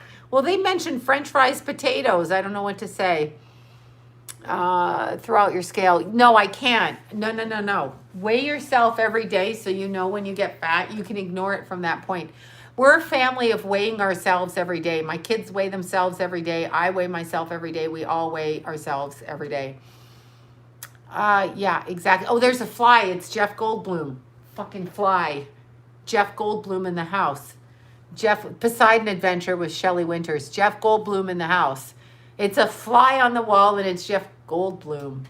I can tell by how my clothes fit. I'm suffocating. Suffocating. Too scared to weigh. Yeah, I got to get on some serious exercise. Jeff Goldblum is hot. Well, he's in the house flying around the fly. He's here. Jeff Goldblum is here. Okay, so let's look. Bruce Willis. I really liked Bruce Willis when I met him, so I can't say anything bad about Bruce. I liked Bruce Willis. I did. Jeff Goldblum and I are having dinner tonight because I just realized who's in my house. I did love Bruce Willis. I liked him a lot. So I will say that. Lady Gaga, I'm not a fan. I'm not a fan of Lady Gaga. Courtney Love, not a fan. River Phoenix, a fan. Female Scorpio, Gemini, right? Female Scorpios are different than boy Scorpios. Demi Moore, yeah, Gaga is so possessed. Sloan, you look pretty, don't worry about it. Well, no, it's not about that. I feel comfortable at a certain weight. And when my pants don't suffocate me to death. Because sometimes I wear them and I'll be at a restaurant and I'll be wearing zip-up pants. Did I just say that? I wear stretchy pants 99.9% of the time. But when I zip my pants up and I sit down, I've forgotten about Sybil Shepherd. What the hell happens? I feel like I'm going to die and have to go to the emergency room. That's what happens. Okay, so temperament. I don't even know what that means. Zip up your pants. I can't. Sometimes I have to wear long shirts, 2 or 3 of them to hold everything in. Because it's all, you know what, when you get old, it's horrifying. I advise me too, yoga pants. Well, I've been wearing them for like 30 years, but it's horrifying when you get old. Because if you put a mirror, I have a mirror just so I'm aware of what I look like. And when you turn around and you see what's behind you, that is a reckoning. I can't even describe it. I'm like, oh my God, I don't like Matthew McConaughey. I don't like it. Lou Reed, yes, Lou Reed. I don't know that I would describe him as beautiful, but Lou Reed, yes. David Lynch, you could be lost in the highway or Mulholland Drive. We hate Deborah. I don't even know what you're talking. Look, I'm sitting here, I'm like watching. Gary Coleman, I always felt sorry for because they carried him around like, you know, like he was a pocket dog. Ridiculous. George Carlin, exactly. Okay, so the most attractive men and gentlemen I've ever met were homely. Aging is not for the weak. But you know what? Maybe, I mean, this is the way I look at it. This is the way, yeah, no, look at your ass in a mirror from behind with this. And you're like, Richard Gere was extraordinarily handsome. Extraordinarily handsome. When you look back on his pictures, not now in his Dalai Lama robe, but okay, I'm having hair issues again tonight. Anyway, he was extraordinarily handsome. Leah Remini, yeah, I know. Leah Remini, her sister, half-sister was my roommate when I was stripping in Florida, in Miami, actually. Christiana Sabella. I just mentioned her fucking name out here. Anyway, her half-sister was my roommate in Fort Lauderdale. Her half-sister was like 21. I met Leah at some of the parties I went to, but her half-sister was actually a dancer. For real. Ben Affleck, not a fan. Just, oh, look what happened. There you go. Richard Gere was, Richard Gere, really, look back at Richard Gere. Henry Rollins, I love. He's so antisocial, caustic, that something about me really appreciates that. Jake Gyllenhaal, I don't know what to say about him. Yeah, Ben Affleck doesn't. He's like white bread. So Richard Gere, I did not like Richard Gere growing up, but when I look at him now, absolutely fucking hot. Yeah, very, very hot. Exactly. He's white bread Ben. Like there's no marmalade on it. There's no peanut butter. There's no like hot peppers on the bread. There's no avocado. There's fucking nothing out there. Nothing out there. He's just kind of like, hi, I'm a piece of Weber's white bread. And who eats, Henry Winkler's disgusting. No, who eats white Weber's bread? Don't tell me you eat that shit. Don't tell me. I don't want to hear it. I can't. Even toast is better than Ben Affleck. Spanx is my savior. I can't wear Spanx. I'll suffocate in the Spanx. Because Wonder Bread, you remember Wonder? Okay, sad. Shelley Duvall, very sad. Bread and Ben is bad for y'all. Dwayne Johnson, I do not like the Rock. Alec Baldwin, I want to punch in the face. Jan Michael Vincent, I always had a soft spot for. Spanx, I can't wear Spanx. I cannot wear Spanx. No Spanx. Andy Cohen, Walter Matthau, where'd that come from? Oh, let's go to Jack Lemmon then, since we did Walter Matthau. I'm not really a fan of Stevie Nicks. Lenny Kravitz, I can get on board with that.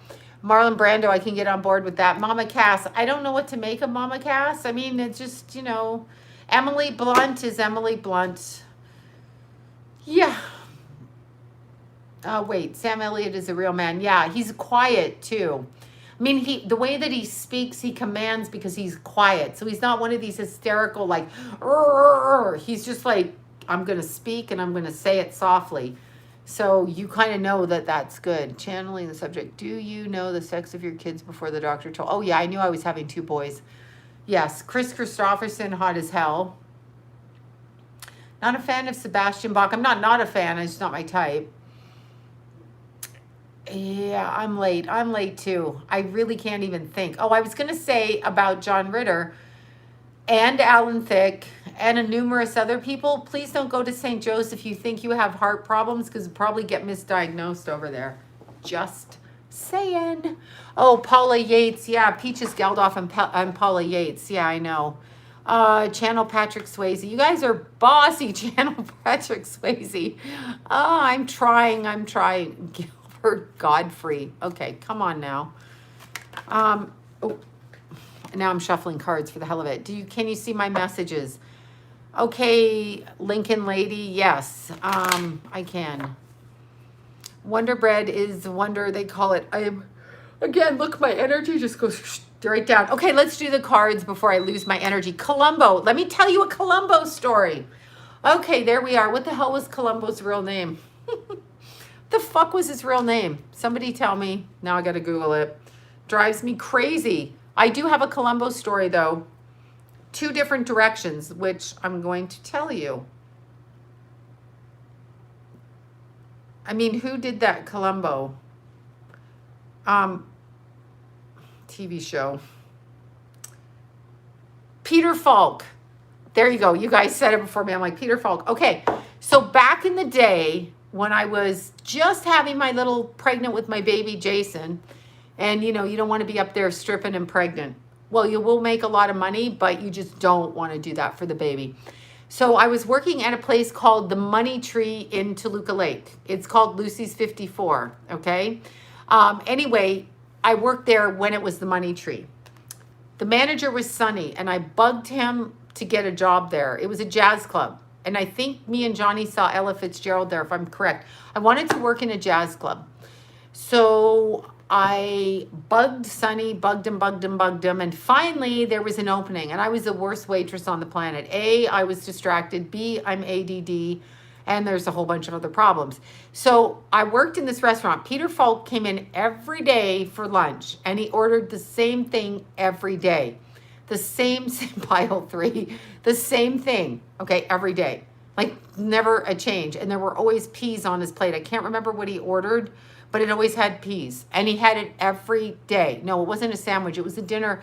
It was something like beef stroganoff, but it had peas. I don't know, something like that. No, he's OCD.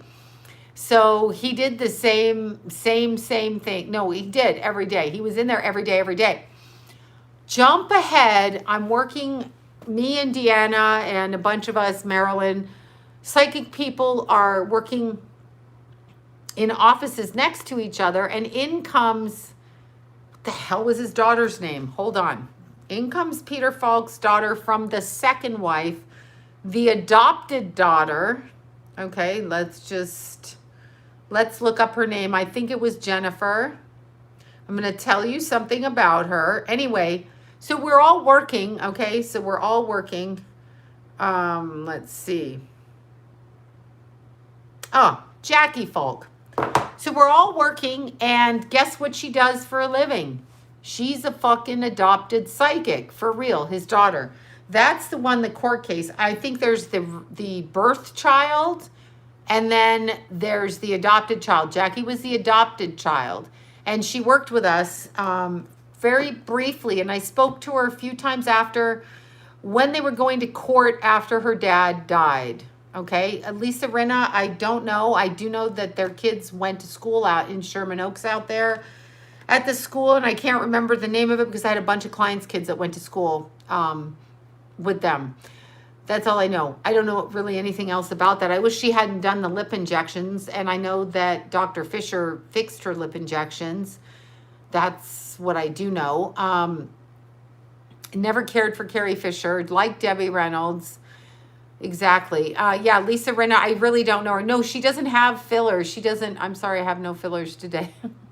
No, she doesn't. I'm glad when she got them taken out because I think that it's a real shame she did that. London, Ontario, St. Thomas private school where I went to, Alma College.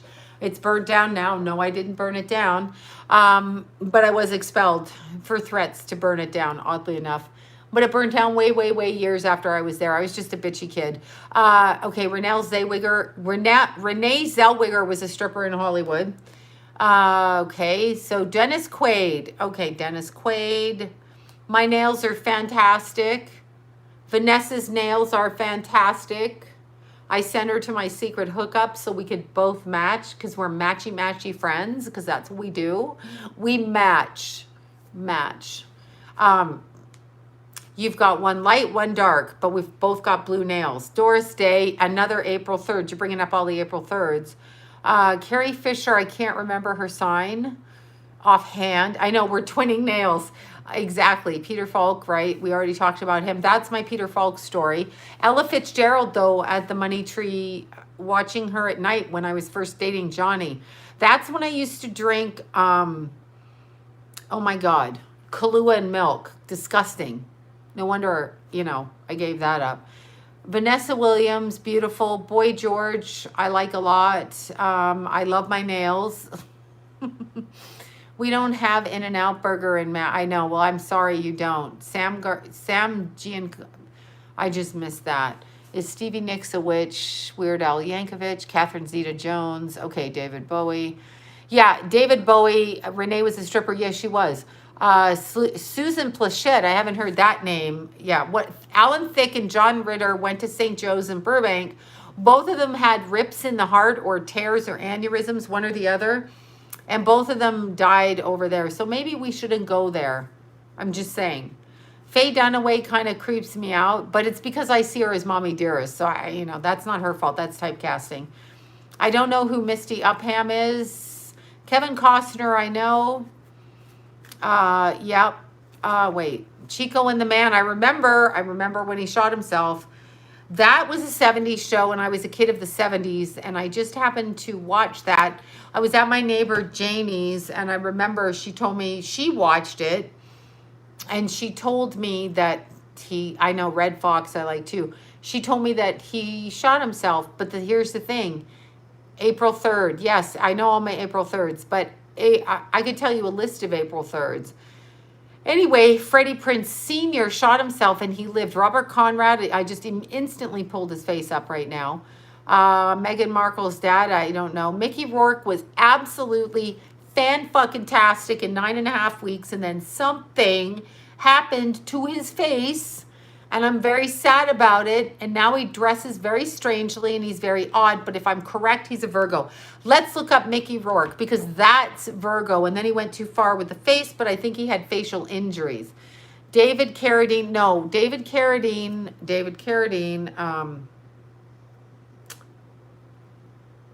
no, David Carradine, there were other people, because the third wife is a friend of mine, and when he died, I gave her that information she wrote about in her book. So David Carradine was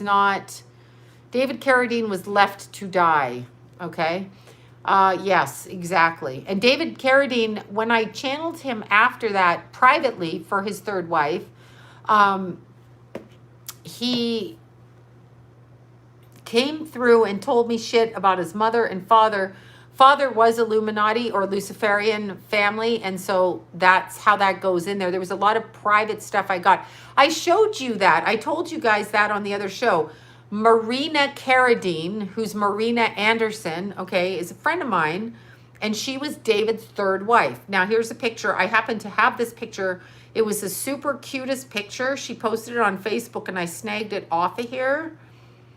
Now I have to find it. It was so cute. I'm going to go to her Facebook. But she was David's third wife. And this is a picture of her when she married him. And I met her when she was divorcing him, right just before they were getting divorced. So I've known her, you know, that amount of time. And she's actually very lovely. She's Reiki. She's a healer. She's lovely. Here's the picture. So let me pull the picture. Anyway, there's Marina and there's David. That's their wedding picture right there. Or they're around when they were dating or wedding. She put this, she said, Google alerted me of a picture of me and David being sold on eBay, taken during a charity appearance in Jamaica. 1998. I met her right around there, somewhere right around there. Anyway, Marina wrote a great book called The Eye of My Tornado. So that's Marina. Marina and I are still friends, and we still talk to each other pretty much every other day. She's the third wife, though. His wife's ex tried to warn Dave. Yeah, everybody tried to warn him. But yes, Frances Farmer is a horrific story. Frances Farmer always scared me because Frances Farmer, her story always scared me because all she had was PMS and they lobotomized her. Really. So I will say that. Yeah, her book, Marina's really a night, like, she was married to him and she managed him too to get him into the Kill Bill movies. So Marina's a manager. She's very well versed in the industry. She does a lot of stuff. She's also very psychic, and she is a Gregory Hines I met when I was like 17 or 18. She in the strip club along with Dawn Adams. Jesus. I've like the names. I can't even remember everything I've done. Anyway, Mickey Rourke. Yes, go back to Mickey Rourke and see if he's a Virgo, because I feel like he is. 9.5 weeks. He's delicious. Delicious. That's actually a good movie. That's where what's her name met Alec Baldwin, and it twisted her head and ruined her life. Kim Basinger. Probably the biggest mistake she ever made in her life. I'm thinking. I'm just saying. Okay, I don't even know how to spell Mickey Rourke. Okay, why can I not spell it? Let's look up Mickey Rourke. I have such bags under my eyes, you guys, because I can't please Mr. Reed. I know nothing about Iron Eyes Cody. I know nothing about Mr. Rogers. Nothing. Okay, Mickey Rourke. Let's see, he was a boxer, so... Oh, God, I just looked him up on Facebook. Duh, I don't want to look him up on Facebook. Mickey... This is making me crazy. Mickey Rourke. Mickey Rourke. Okay, he was at... Okay, right here. Okay. Well, I don't even know if I want to do this, but the guy on my right side, not this person on the left. Don Johnson. I love Don Johnson. When I found out he gave a friend of mine a blowjob, as in he's bisexual, I had to stop right there. John Johnson was my hottie life, but, you know, whatever. This picture, Mickey Rourke, beautiful. I think he probably, I don't know why the fuck, you know what? I can't even, because I would be so sad. He's a September 16th. This is a Virgo gone bananas. Aries, what the fuck? No, he's not Aries. Alec Baldwin's, he's 67 and he's 5'11", and absolutely, I mean, beautiful. But I think he went and tried to fix the facial damage. Yeah, Alex was handsome in his youth. I can't stand his fucking mouth, though. Like, I'm just like, God. Oh, this is interesting. Let's see. Well, these two are a pair to be walking down the street. Let's look at... Oh, God. Let's look at these two out here. Yeah, I don't know what to say about all of this. What is this? What is going on here? What is going on here? What happened here? Who dresses like this? And why is that a thing? I just can't get over. Let me see what he's got tattooed on his chest. And he's wearing, like, he kind of, Mickey looks like a stripper here. Like, I kind of can remember wearing the same kind of outfits. Oh, God. Yeah. I don't know who wears that, but, well, he looks like he's gay, but he also looks like a stripper. I don't know what to say. I don't know what happened to him. I know the red shoes. I know. I don't know what happened to him. It scares me. Whatever happened to him, you know what? That's what it is. He looks like a burn victim. He's confused. I'm confused now that I saw that. I'm thinking Midnight Cowboy. You're thinking John Voight and that Dustin Hoffman. And I hated Midnight Cowboy. Not Midnight Run, where they go to Istanbul and get arrested for drug smuggling. Not that one. You're thinking Midnight Cowboy. Yeah. Is it Midnight Cowboy? Or yes. That wasn't Mickey Rourke, though. That was, yeah, I can't really look at Mickey Rourke here. I can't. No. And especially when he's dressed like a stripper. Midnight Cowboy. And then there's Midnight Run, or whichever. I can't. Okay. Anyway, apparently he has a girlfriend. He likes leather. And he still has abs, but whatever. I guess he got his face smashed in, I guess. That would be, you know, that. Now here, this is the Mickey Rourke I like right here. This guy. Midnight Express. There you go. There. That's Mickey Rourke. Now let's look up, wait, Marlboro Man, Don Johnson, and Mickey Rourke. Yeah, let's look up Don Johnson. Don Johnson's a Sagittarius. Don Johnson is a sex addict. Don Johnson had oral sex with a friend of mine in a movie theater on Vine Street in the early 80s. La, la, la, la, la, la, la. I can't. I can't hear it. I will not hear it. I cannot know that. Alex is very angry, but Alex is an Aries. Yeah, Midnight Express is the drug movie, right? The drug movie where they go to Istanbul and they get, here's a note. Oh my God. Yeah, they do a good job. So I heard. I can't even. I don't care if Dustin Hoffman's gay, really, because there's nothing attractive about Dustin Hoffman. And the fact that he's even an actor is a problem for me. Okay, Don Johnson. I find him so attractive that there's something wrong with me. I find him sexy and attractive, which just further proves the point I like gay men, apparently. I guess I must be a fan of the gay man.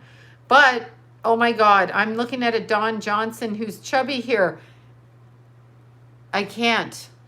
The blowjob incident is enough in my head, but chubby and blowjob, I can't. However, this is probably him in his 50s. This is quite nice. This would be quite nice. This would be fun. Gay or not. Yes, Body Heat. No, wait, was Mickey Rourke in Body Heat? I'm so fucking confused. 9.5 weeks. Okay. Don Johnson. Yeah, Don Johnson was absolutely delicious until my friend told me what he told me. And I was like, shut the fuck up. And my friend was really cute when he was younger. So I was like, this. Good job, Melanie Griffith. Bravo. She was 14 and he was 25. It's another Elvis thing. Look at that shit. Look, nipple rings. We should see some nipple rings here. Then we could beat his ass. Kathleen Turner, exactly. I'm sorry, I have a nipple ring fetish there. All right, I'm over it. It's gone. I've stopped saying it. I'm not speaking out loud anymore. And then, yeah, Melanie Griffith is cute, but what happened to Don Johnson now? I think he's not very tall. That's okay. Nipple rings. Oh my God. No, mine are not pierced. I just like to torture men with pierced nipple rings. How about that? Let's look at him. Didn't Melanie Griffith marry him twice? Maybe he had like a boob job. I'm looking at his boobs here. He might have been wearing a bra. Okay, I'll stop. I will stop right now. I will stop talking this way. Sloan, can you briefly talk about Aries men and Taurus women? I can talk all night ad nauseum about Aries men because that's the only people I marry are Aries men. I can talk ad nauseum about it. He got short. He got short. Well, he must have been short to get short. Okay, so who else? See, this is the problem. We all age. This is the problem. Yeah, 50 Shades of Grey. Who would bother with that? Why do you believe? No, my friend's not lying because my friend has pictures of things where he shows that he's friends. I mean, yes, he could be lying. However, there's pictures where they're engaged in happy, fun friend things. Not naked friend things, happy, fun friend things. People got pictures in their albums. We could all be lying, but I don't know about 50 Shades of Grey, why that's even a thing. Isn't that just like a Tuesday night date? Like, what are they talking? It was so benign. I'm like, good God, people. Does no one watch porn? I can't even get, I mean, not that I'm advising y'all watch porn, but they age worse. I know. I open my mouth again. I have a new appreciation for Woody Harrelson, whatever. I have a new appreciation for him because he went after the FIVE and the number G. So he went after that, and that was very interesting to me that he started speaking out again about that. So I was kind of interested about that. Yeah, Don Johnson. I just love Don Johnson. But there's other things I know about him, like when he was on that movie set with Cheech or Chong or whoever it was. What was that show? One of the people that worked on that show with him came to me as a client, and there was some underage girl things going on back then, which was very true, and it really was true. Dakota Johnson is white bread. I know, absolutely devoid of any kind of charisma whatsoever. The only reason she's an actress is because obviously she's born into it. There's no charisma with that woman. I agree. Tango and Cash. Yeah, that one. I heard a lot about that set, and I heard a lot on that set. So I was like, okay. Let's see, taking your calorie advice. 1,400 calories. I'm trying to take my fucking calorie advice. Peter Lawford. Yeah, Peter Lawford was a bit of a, he's one of those men looking for women to take care of him. Women, if a fucking man asks you for money, say no. Unless, like, you're married to him and he's asking for money for a pack of cigarettes. Whatever. Yeah, I know all about Jamie Foxx, private inside information. Judd Nelson, haven't thought about that guy in years. I know about him, though, through somebody else, too. Elizabeth Montgomery, Bewitched. Mm-hmm. Exactly. 3,000 calories here. I'm going to go to In-N-Out Burger. I'm going to have me some fries and a fucking milkshake for the 44th time today. Okay, exactly. Nepotism. Oh, God. Yeah, choose your wallet. Well, I mean, there's a lot of men. I've noticed it in California, and it's really weird to me that a man even asks a woman for money, because I'd rather die than ask a man for money. Seriously, I'd rather die than have to ask a man and have to listen to the man say, I did this for you. Fuck you, I'll make my own money or I'll starve to death. That's what will happen. Clearly, I'm not starving to death. But what is with these men? And like, you talk to them and they all want something from you, and I miss Dudley Moore, and let's see, I would not ask, I can't, but what is with that? Like, they plead their fucking stories, and they're just looking for money. It's so weird. It's just a very weird thing, right? Always strings attached. Yeah, I don't do money. If a rich guy came to me and said, marry me, which will never happen, by the way. I mean, a guy with money could come and say, I'll fuck you. But the rich ones, I prefer just like working class people, so we're all equal. I don't want you lording your money over me. Yeah, I grew up in a family where money was lorded over me, and I was disinherited. So I said this at 14, and I'm sticking with it now. Yeah, I won't take it. I'll never take it. And actually, I know people in my family, who literally married gay men for money, for real. Just married a gay man under the guise of like, I'm going to get married and I'm going to pop kids out, but I'm marrying a gay man because he has money. What the fuck is that? And you think you're going to control that? Nice try with that one. They're cutthroat. That's cutthroat on your ass.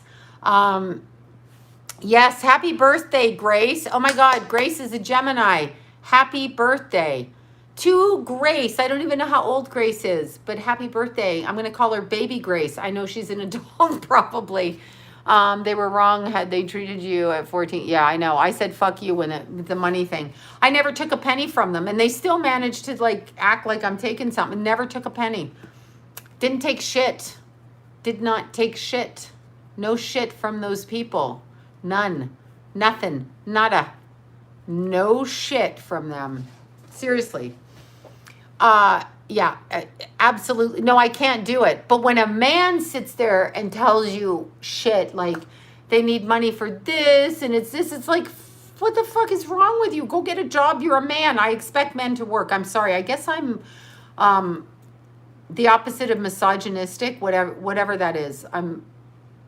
Wait, a misogynist is a man that hates women. I'm not that, but I think a man should get a job. Oh, Charles Bronson was great. Cassandra Peterson, Elvira, Cheech and Chong. Wait, I missed that. Dysfunctional fit. Yeah, exactly. Yeah, no, I wouldn't. I don't want, I literally don't want money. Because money, you're going to mention it to me, what I did with your money, and you're going to tell me what you did for me. So I cannot have that because I will punch you in the head. No, never. I learned it in my family because that's the way I was raised. We give you this, you therefore must do this. We give you this, you must shut your mouth. So, we pay for this. That's what parents do. We pay for shit. Anytime a parent says, I took care of you and I paid for this, dumbass, that's your job. That's your job as a parent. Stop saying it. Okay, Peter Falk was so handsome when he was young. I can't go there with you, but okay. Yeah, no, that was it. Like literally, my family would say, we got you. We took you to the dentist. We took you to the doctor. We bought you clothes. Listen, you fucking assholes. I'm your kid. I can't go to the store in my diapers and buy clothes. That's your job. Don't act like you should be special because you did your motherfucking job. That's your fucking job. Sorry, I just had an outburst. I'm having an outburst again. Yeah, Brian Jones, that was a murder. Yeah, I don't like anything like that. So... And when yeah, I know, right? And then when you get a husband and you get a husband that says something like, I took care of you, I did this. Hello, marriage is 50-50, you fuck. Women push the kids out. I hear it all the time. Women push the kids out, right? They push the kids out, they stay at home. And then so many women call me and they're like, my husband says I don't really work and I don't really have a job. Or get this one. So when you're psychic, they go to you, why don't you get a real job? My answer to that is, listen, you motherfucker, I can sit here in my pajamas on the phone and make money while you drive in traffic for 4 hours to some asshole who's your boss who makes you suck their dick all weekend. Go fuck yourself. Oh God, another outburst. I had an outburst again. Anyway, yeah. So I get, men took, I know, right? I just had a total outburst. I'm sorry, I apologize. It's an outburst. I'm having these more and more these days, but it's true. I get calls all the time. I've listened to it. My first husband, when I was working, is like, why don't you get a real job? You're just, and then the women that's like, oh, you're just a stripper. I'm like, hey, person. I'm not even going to say, hey, whatever I used to say. Same thing. Yeah, I know, right? I'm thinking out loud. I'm having an outburst. But it's true. They say it. I hear it all the time. So of course they're jealous. And yes, I wear my pajamas while I'm reading. Well, really, they're my workout pants, but I sleep in my workout clothes so I can get up in the morning and get the hell out the door. So technically they're my pajamas as well. And they could even be known as red carpet event attire when dressed with shoes and a nice blazer over a long shirt. Can also be used for red carpet. And I may have gone running in them in the morning and not even showered, but put a bunch of stuff on and gone to an event. That's what I may do, because that's what I do. At least you're not doing it in the nude. Exactly. I never slept naked. That is never fucking happening. No. Too many events happen in the middle of the night where I have to get up, and but I have gone outside I wore, do you guys remember in the 80s when men's underwear was a trend? You can thank Madonna for that. Anyway, men's underwear was a trend, boxer shorts. So I wore underwear under boxer shorts and belted it and actually thought with heels that was an outfit. So I got pretty much used to sleeping. It's got to be in bed for me, and it's got to be streetwear at the same time. Thank you for that. Boxer shorts, right? I know, right? Totally. Aw, Jill, you're cute. Why? Tell you about yourself. You live in your body. Jill, tell us about yourself. Yes, I know that freaking full moon, psychic Tourette's. That's what I call it, psychic Tourette's. It's popping out of my mouth. Diaper shorts. Yeah, I know. Wait, happy 60th, Mark and Linda, whoever that is. Okay, Jill, tell us about yourself. Jill says I need to tell her about her, but she's living in her own skin. I love Burt Reynolds, but not at the end. I think he was a bitch and a narcissist. So Burt Reynolds was a bitch narcissist. Oh, God, did I say that out loud? I didn't mean to. And my uncle went on a fishing show with him. Uncle Jack went, oh, my God, Baby Jack and Uncle Jack. Shit, I didn't make the connection. Baby Jack and Uncle Jack. Okay, I'll stop. I'll stop with that. Okay, so the cards. Let's see. Tell me about my late husband. Well, I hope, what's he late for? Or you mean deceased husband? Late or deceased? I'm sure people fake their pregnancies all the time. I wish I did, and I wish I'd have hired a surrogate, okay? But I had to feel the baby in my body because I wanted to connect with the little kids. So I connected, and it was painful. I'm here to tell you, surrogate's good. Pop a handful of drugs, have surrogate, whatever, have her have the pain. Okay, his watch stopped. Okay, Eric Braeden, wait, the soap opera, Young and the Restless. Didn't he just die? He did just die. The Young and the Restless. See, I know. Yes, Bert was a narcissist. Eric Braeden from The Young and the Restless. No, he died, right? Yes, the full moon eclipse is at 15 degrees of Sagittarius. I think he did just die. He was at full moon is at 15 degrees Sagittarius. He didn't die. Okay, he's alive then. Okay, deceased. Okay, yeah, I'm just checking whether he was late for dinner or deceased. Yes, rollerblade. I don't like Anne Hathaway at all. Of course, I can't really discuss her vulgarity considering my mouth and my vulgar attitude myself. Okay, Juliette Prowse. Haven't thought of her in a long time. The moon is in Sagittarius. When it goes full, lunar eclipse on the 5th. So get ready for some world events to happen on the 5th. Midnight Express was Turkish prison film. Thank you. That film scared the shit out of me. Oh my God, I forgot to mention this. Okay, so the best show on Discovery, History, I don't know, wherever on internet, go find it. It's our family's favorite, but it's just because of who we are and what we have a propensity to do at times. But it's called Locked Up Abroad. Have you seen that show? That is the best show on the planet Earth. Locked Up Abroad. Oh my God. I fucking love that show. I love that show because I could see it happening to any one of us in our family. Although I'm not quite as stupid to think that I could get through the airport with a bunch of heroin in my suitcase. But I do respect these people for doing it. I love the ones that go to India and Apple Jacks. Yeah, I love that show. Love that. Love it. Love it. Love it. No, I don't do the attunements. I fucking love that show. Love it. Drug Mule. Love it. I love how they start sweating. I love how they think they get away with things. And then I love how they get caught. And then I just love the jail experience. I think, I don't want to be in jail. I just can't believe these fucking idiots did this. There you go. My thoughts on astrology and the stock market, it absolutely works. I mean, there's tons. I can't think of his name now. Damn it. I used to know an astrologer that did that. The astrology and the stock market. I know. I love that show, Locked Up Abroad. And then There was another show. Did you guys watch? It would be a nightmare, but sometimes it just fucking cracks me up. No, we're never going back to normal. Angelina was born a male. I don't know. She's just a nut job. I just don't like her because she's a nut job. I couldn't handle being in jail. I can't handle being in my house. Oh, you love sleeping naked. Yeah, you know what I don't like about sleeping naked? I don't like feeling my boobs like on my skin. I like them lifted up and away. They need to kind of be off my skin. And if I feel my thighs rubbing together, I go fucking insane. I don't ever want to feel that. I don't want any part of anything that's aging. I need it kind of tucked in.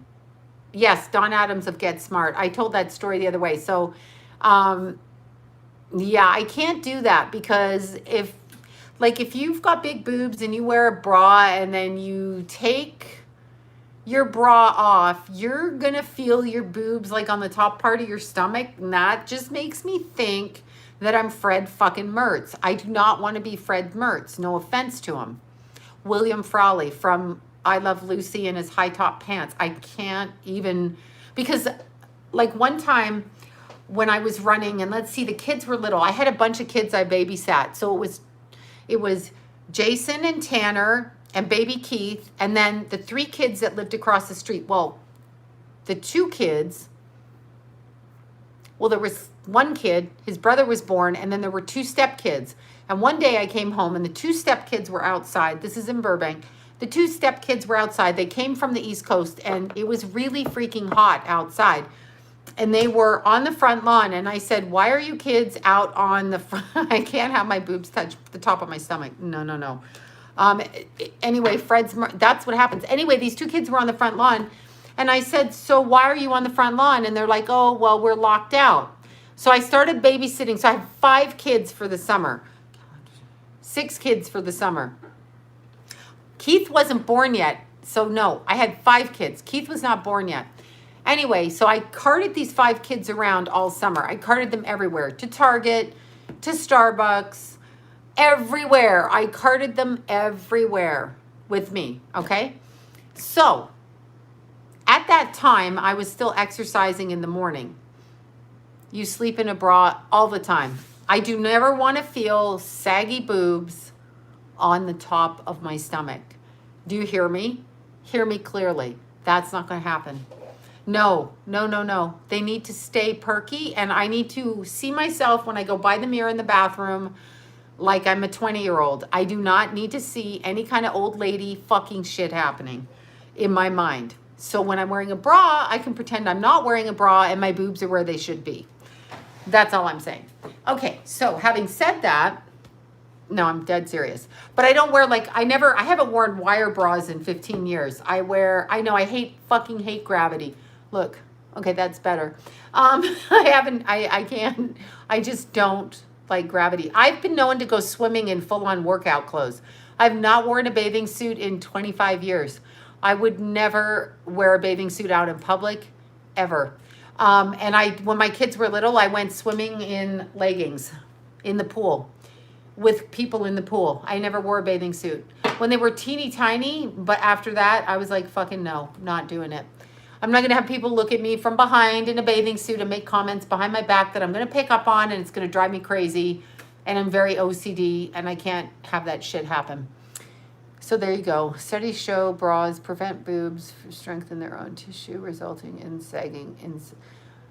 I don't even know what you're talking about, but I can't even think of that. I'm wearing the bra. Okay, so anyway, at the time that I was pregnant with, it's not that. I would never wear, I haven't worn a bathing suit since I was, Keithy was born, he was 10 months old. So I must have been 29. I stopped wearing a bathing suit. And that was that. Never went to the beach to go in the water again, ever. Cut me off right there. I don't care what y'all do at the beach. I can see what you look like out there. I don't want to look like that. Y'all are freer than I am. I'm way too uptight about that kind of thing, and I will not do it.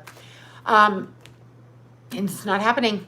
Okay, so no, I don't drink collagen. It scares me because it's got bovine something in it, and I don't know what that means.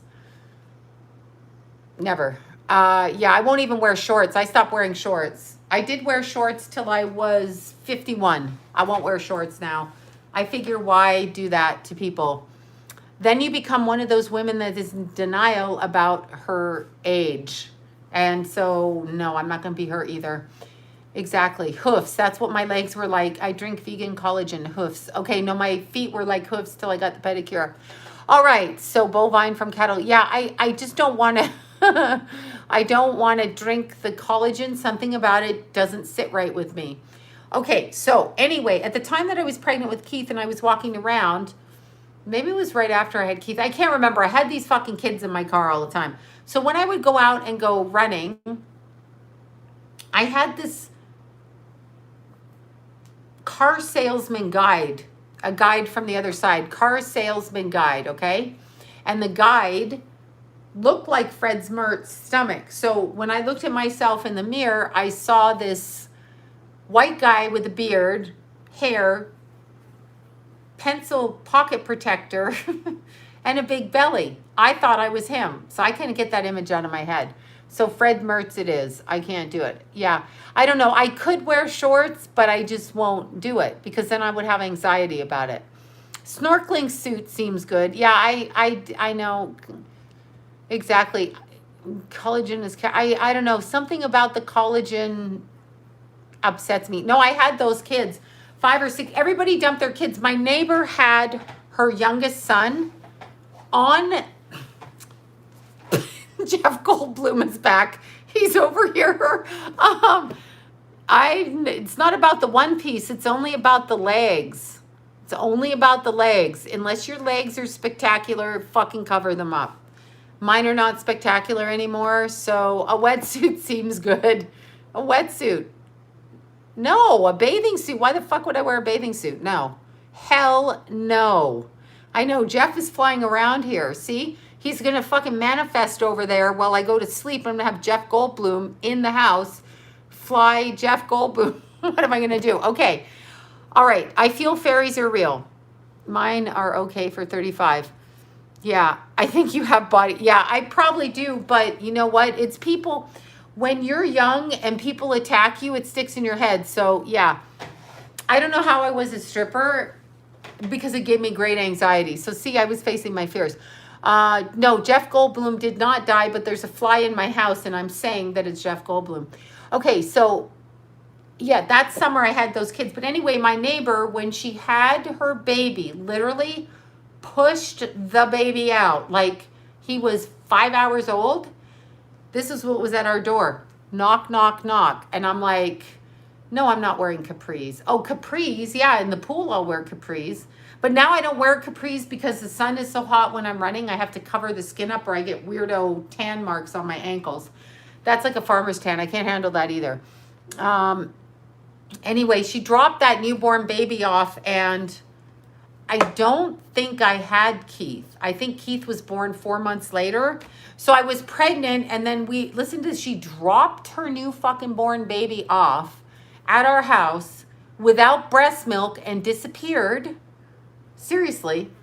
And I remember, this is a John story. So there was this little baby.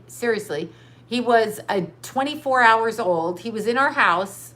I was pregnant. I was working as usual. And so the little baby was asleep in Keithy and Jason's room, but Keithy wasn't born yet. And there was no breast milk. So John was like, what are we going to feed this baby? She didn't leave a bottle and she didn't leave breast milk. Seriously, not fucking joking. There's a couple of people on here that'll remember this. Anyway, the little baby, so Johnny was thinking, what would this baby eat? Newborn baby. He took graham crackers, seriously, and peach juice, and he mushed it up. And he gave it to the little guy on his finger like this for him to suckle. She seriously left that kid there. We had that kid like the first several weeks of his life. Oh, you don't even know. I can't even tell you what went on in that house, but somebody had Munchausen by proxy for real. Anyway, that little baby, I'm not saying his name. He's a kid. No, I didn't call anybody. I was not going to I did not do that. I tried to encourage the mother back into the corral. To get her kid. But yeah, so I remember that John fed him his first food. She finally came by with bottles and stuff. Yes, that's a true story. No, I didn't want to. She had 5 kids over there.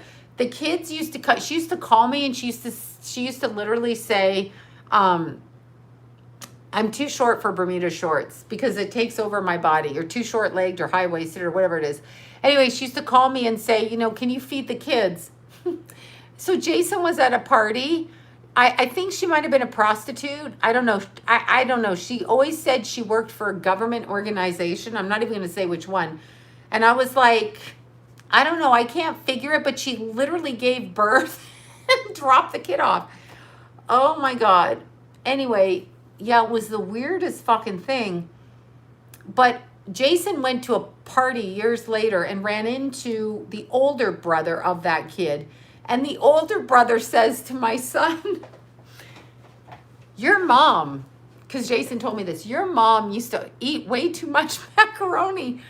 The poor kid thought that all I did was cook macaroni, but it's because she would ask me to feed him at like 7 at night when she wasn't home.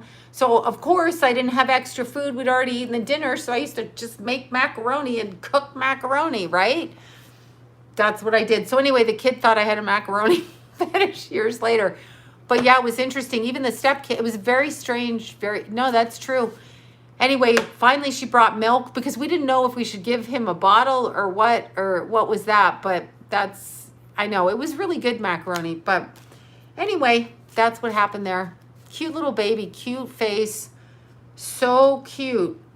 What happened over at that house? Something happened when the kid was little. I can't remember. It's the weirdest stories over there. Anyway, I know, it was the weirdest story. Oh no, don't feel bad, David. Do you feel bad for the baby? I did too. Chili mac. Yeah, now macaroni and cheese. No, that really happened with the baby. Honest to God, I took care of the other kid. The other kid tried to strangle Jason with a shoelace. Like, thank God John would never let that kid over after he caught him trying to strangle my Jason. Jason was 2.5. That kid, the older kid, was probably like, I don't know. No, Jason was 18 months and that kid was like 3, something like that. Anyway, yeah, John walked into Jason's room and the kid had the shoelace around Jason's neck trying to fucking choke him. So John told him, you two will sit in front of me. And we watched the kid, but like seriously. But anyway, every kid came, we watched a lot of kids. We had a lot of them. The mothers were working and shit, and I work from home. So I work from home and had the kids. No, really, literally. That kid, and it was interesting because one time when that baby was born, the older kid was 2.5, and the fire trucks were there early in the morning. And I was like, what the fuck is happening over there? So I went over there, and I guess they blamed the older one for putting bleach on the little one, which I don't even think was true. Yeah, no, they were psycho over there. It was crazy. It was crazy. But anyway, yeah, we had a lot of kids in the house. Tanner showed up at my door. I can mention Tanner because his mother remembers this. Anyway, they moved up in the street, and I didn't have Keithy. I just had Jason, and Jason was somewhere else. I probably dropped him with Mateo's mom. Anyway, we would drop Jason off with the other friends. This little kid showed up on my doorstep, and he was like 2.5 years old. Tanner, and Tanner was a Virgo. Listen to this shit. So Tanner comes to the door and puts his hands on his hips, and he's like, literally, hey, lady. And I'm just like, where did this little kid come from? We were in a nice neighborhood. Little kid standing there, little blonde kid, and I had the dog on the front porch, and I said, can I help you? And he's like, do you have any kids? And I'm like, I've got a kid, but that's what he said. He said, hey, lady, I swear to God. And he goes, do you got any kids? I go, yeah, I got a kid. And he's like, well, can I see your kid? I'm like, who are you? So he told me he moved in toward 2 doors up, and he must have snuck down the street. And I said, well, my kid's not home, but come back, right? So anyway, little kid comes back, and his mom was working. His mom was a good mom, but his mom was working. So I would take him all summer while she was working because I work from home. So I know his name was Tanner. Now listen to this. Tanner, who grew up in a house with 4 kids, they ate a lot of like normal food, like they would eat, his mom liked the junk food, but she cooked too, but spaghetti and shit like this. Tanner, being a Virgo, liked the health food. So he would come to my house. My kids, and Tanner grew up with us a lot. Tanner went everywhere we went. He went away with us on the weekends. He spent until he was 14 at our house, really. So from when I met him, when he was like 2 and a bit, or 3 or whatever it was, till he was 14, he was constantly, he was in our lives our entire life, right? So I cooked grilled chicken, grilled salmon, roast beef, but like really plain and nothing, and health food. He ate it all the time. Can we have salmon, he would say? And I'm like, sure, we can have salmon. My kids would go to his house because they wanted to eat Daniela's cooking. And then Keith would turn his nose up at the salmon. And it was funny. So we did that all the time. But Tanner was a health food eater, but he was a Virgo. My kids wanted to eat the junk food, and they hated the fucking salmon, all right? So anyway, it was reverse world. So there. And Tanner ended up getting a job, where, you ask? At In-N-Out Burger. That's where I saw Tanner at night. And no, it was so cute. So anyway, yeah, Tanner was at our house all the time. He probably knows Tanner adopted you. I know. And then I missed him. I've not seen him in a while. Yeah, there were 4 really darling kids over there. Anyway, Tanner was the one. I just remember him, hey, lady. And I was like, who the fuck are you? That's funny. It was so funny. But yeah, Tanner was cute. Good friends. If it wasn't for Tanner and Jason watching Keith after Jimmy passed away, I swear to God, Keithy might not be alive, because Tanner watched Keith. So Tanner really watched Keith really good, because I was out of my mind at that time. So that was good. And I was still babysitting those kids. I should not have been, because I wasn't unable to function. Oh, yeah, little Tanner on the Bad News Bears. No, it wasn't, but Tanner was super cute. No, I never charged for care of anything. Why would I charge for kids? Never. I've never charged to watch anybody's kids, and we watched plenty of kids.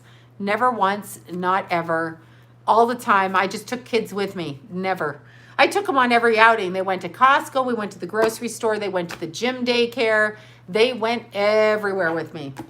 Went to Palm Springs, went to Desert Hot Springs, went up north. I made them hike.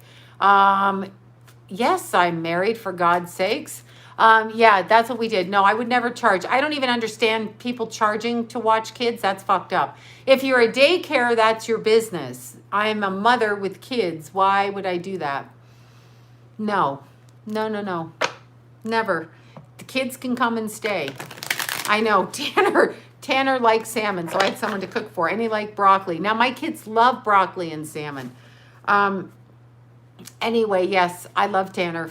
Such a cute little boy. Let's pull up Tanner's page now before I start doing the cards. All right, let's pull up little Tanner's page. Such a cute little, he posted his baby picture the other day. Oh, shit, someone's hiking. Where the fuck are we hiking now?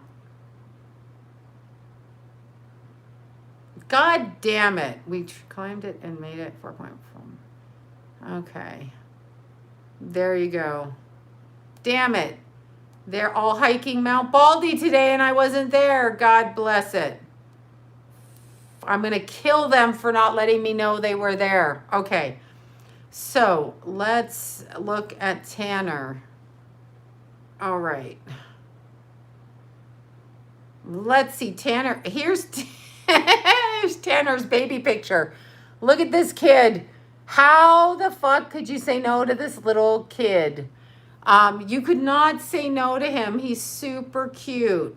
Look. Oh my God. I totally miss this little kid. Look. He was a little bit bigger than that. That is the cutest. Cutest. So where's Tanner now?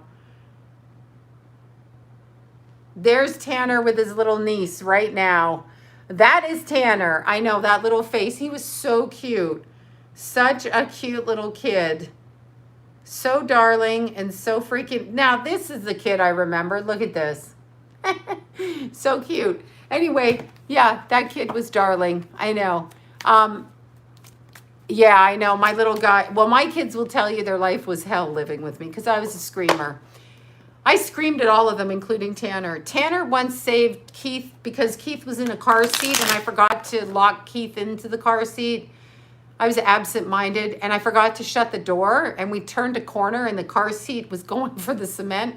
Tanner was right beside him and grabbed him. So I thank Tanner every day in my head for like stopping Keith from so many different little accidents that could have happened. All right, you guys, pile number 1, pile number 2, or pile number 3. Yeah, I roared. No, I was just screaming. I'd open the front door. Motherfuckers, get in here. I'm terrible. Oh my God. Right? Okay, so let's look at pile number 1. Pile number 1. What up, pile number 1? Okay, pile number 1. We got 2 things going here.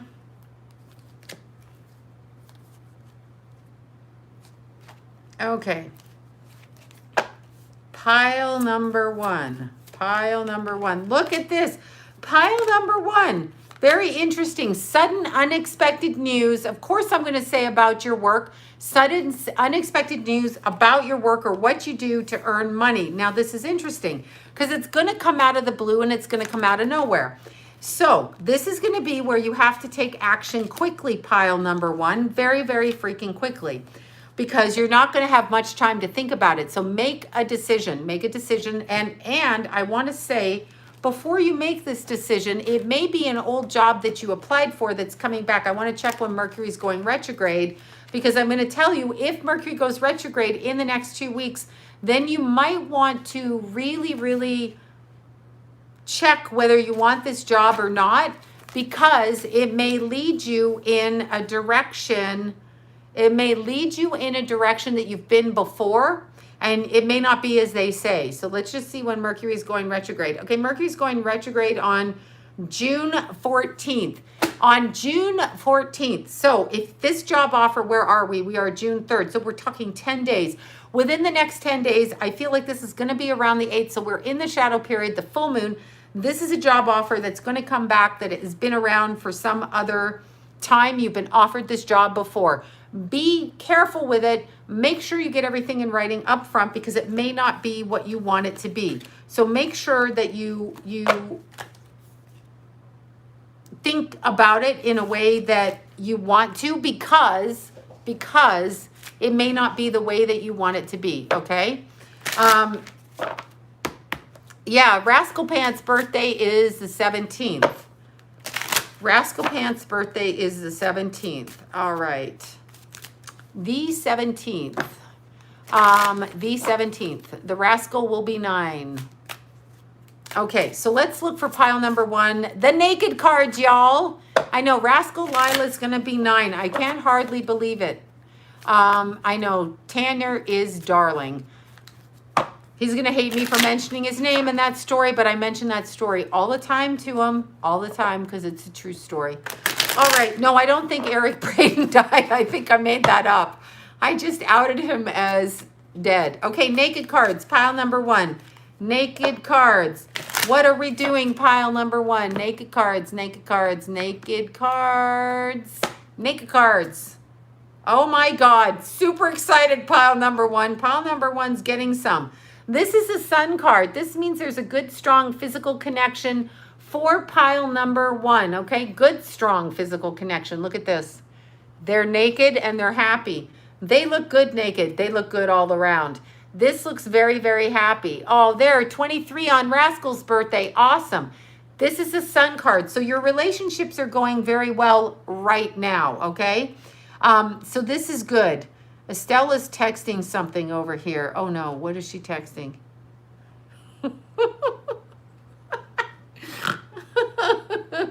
Oh my God. Okay.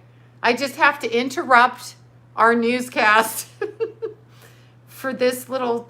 Can you see this? Do you see this? Okay. So this says, please wait here until you realize your government is brainwashing you. Ah, yes. That's right. Is Estelle clothed yet? Yes, I think she's out of the shower. Estelle looks good naked. Not that I've seen her naked, but she looks good and her skin is really flawless, and I'm so super excited for her because she can wear a bathing suit out. She could go naked outside. We'd all applaud like this. Although she might get arrested in her neighborhood. Could cause problems with the news. Might cause a traffic jam. But it wouldn't be for the reason you think. So that's good. Okay.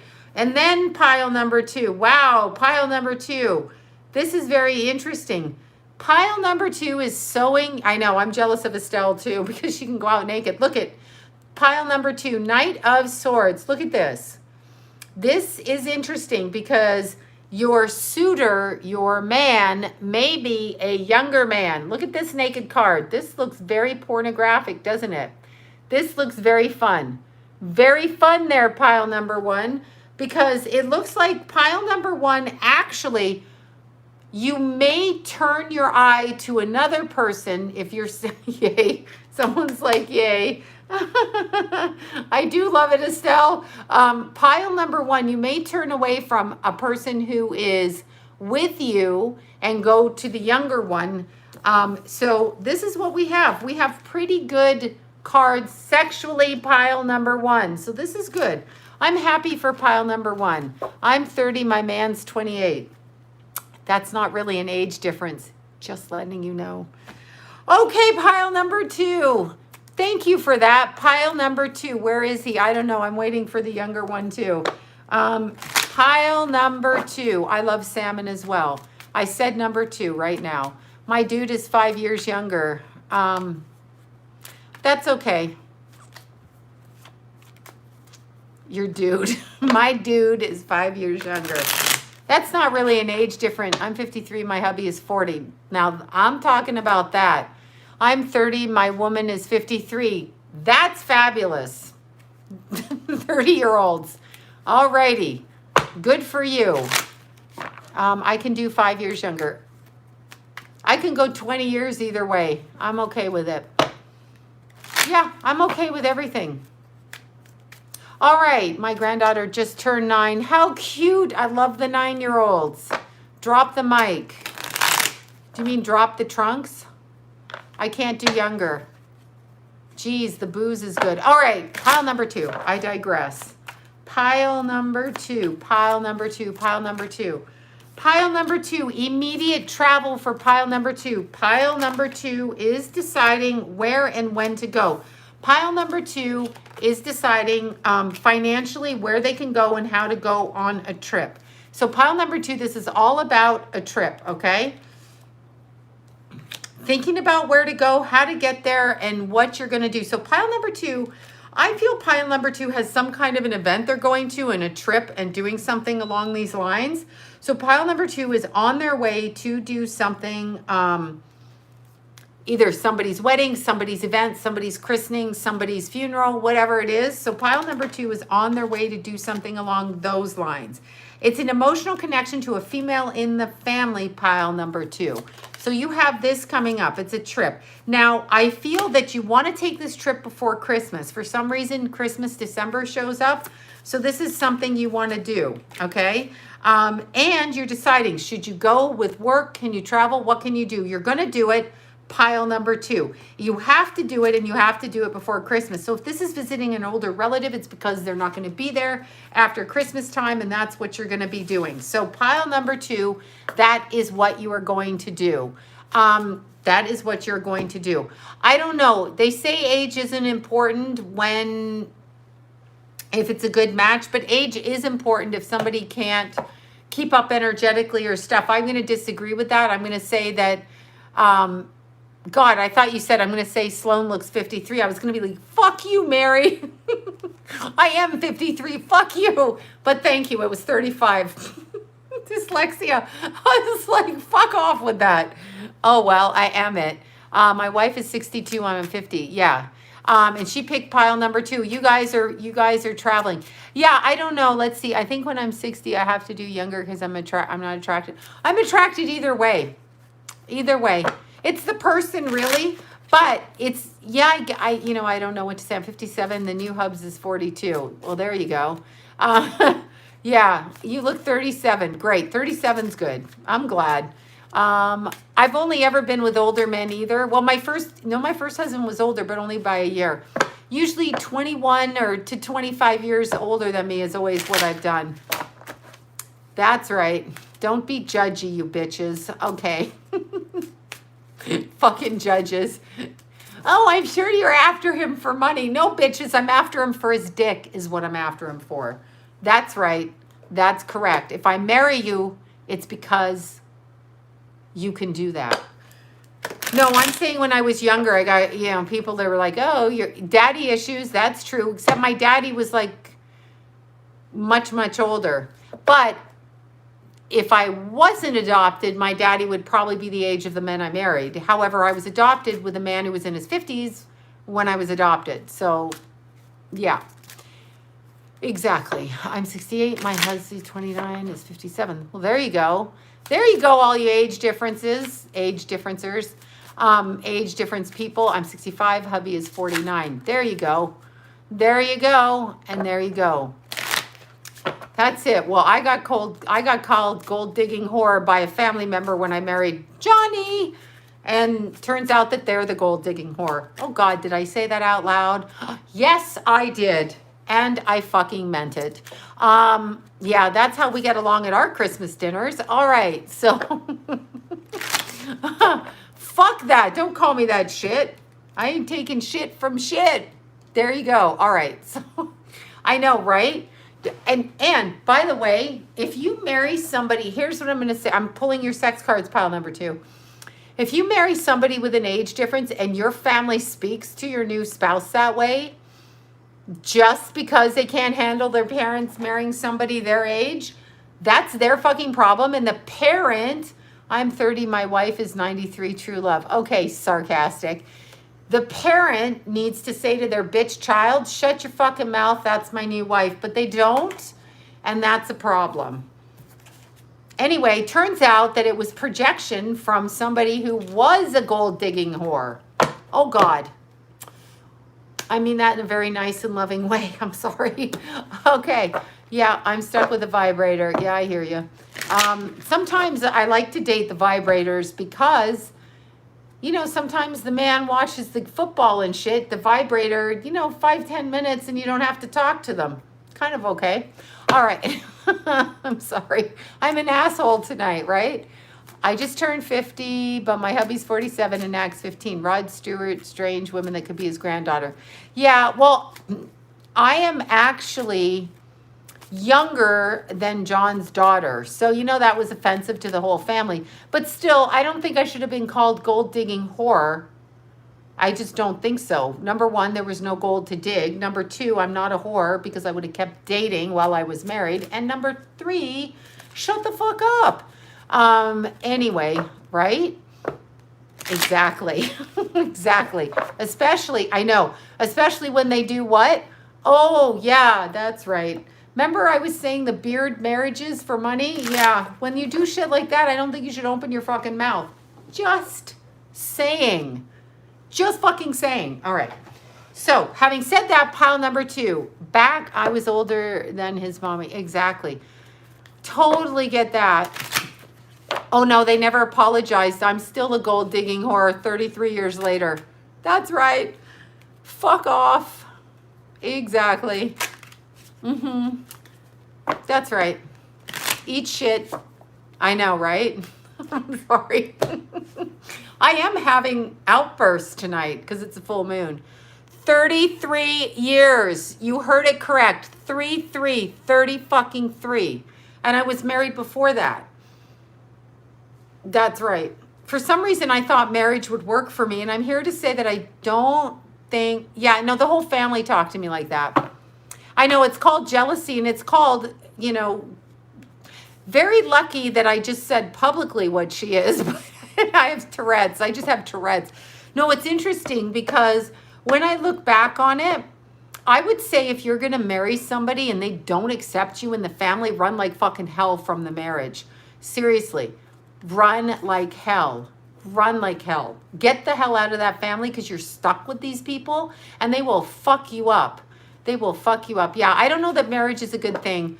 My mother said to my husband when she met him, Well, she loved him. I think she was trying to flirt with him in front of me. Just the impression I got, although it was lost over all of our heads. But my mother said to me before I got married, okay, and I was 22 and he was 43.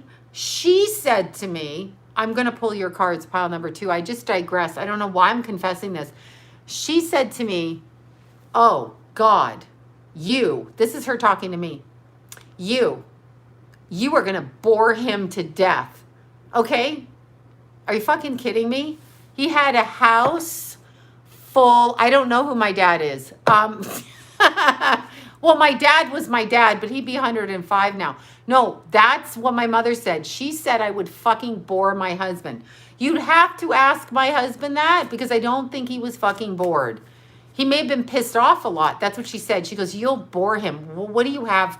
She was actually, instead of saying to me, are you sure you want to do this? Can I get you a dress? Do you want something borrowed or blue? Would you like a chocolate? Here, have a drink. She said, you will bore him. Oh, no, he wasn't bored. I think actually he said, can we please, do we have to go out at 2 a.m. and go UFO hunting? That was just some of it. But that was just, no, that I know, that's what she said. So I got it on both ends. So it was really interesting. I would never marry into a family again. I know she was a wicked see you next Tuesday. Oh God. Yeah, no, she was. But she really did say that. That's all I remember her saying. I remember her pinning me back against the wall. And then I just remember her saying it. And I'm thinking, how do you know I'm not going to get bored? I know, right? Like, how do you fucking know I'm not going to get bored? Maybe I'm bored, you stupid person, bitch ass mouth. Exactly. She's a see you next Tuesday. I'm not saying you can't bore people because you can, but I mean, I was boring. I know, right? When I had PMS, I could be psycho and boring. Oh, I bored the shit out of John. Ask him. She might have been drunk. Yes, she could have been.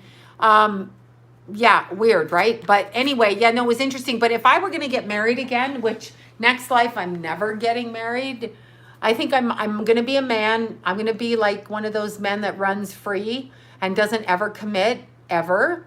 I'm going to be that. And then I don't think I'd have kids. I don't think I'll do that again. If I do, I will hire somebody. Lenny Kravitz is a possibility. Could I come back as Lenny Kravitz? That might be fun too. I don't know what his life is like inside his body. Yeah, it might be me drunk. I have no idea, but it was horrific. I didn't understand what she was saying. I'm like, okay, whatever.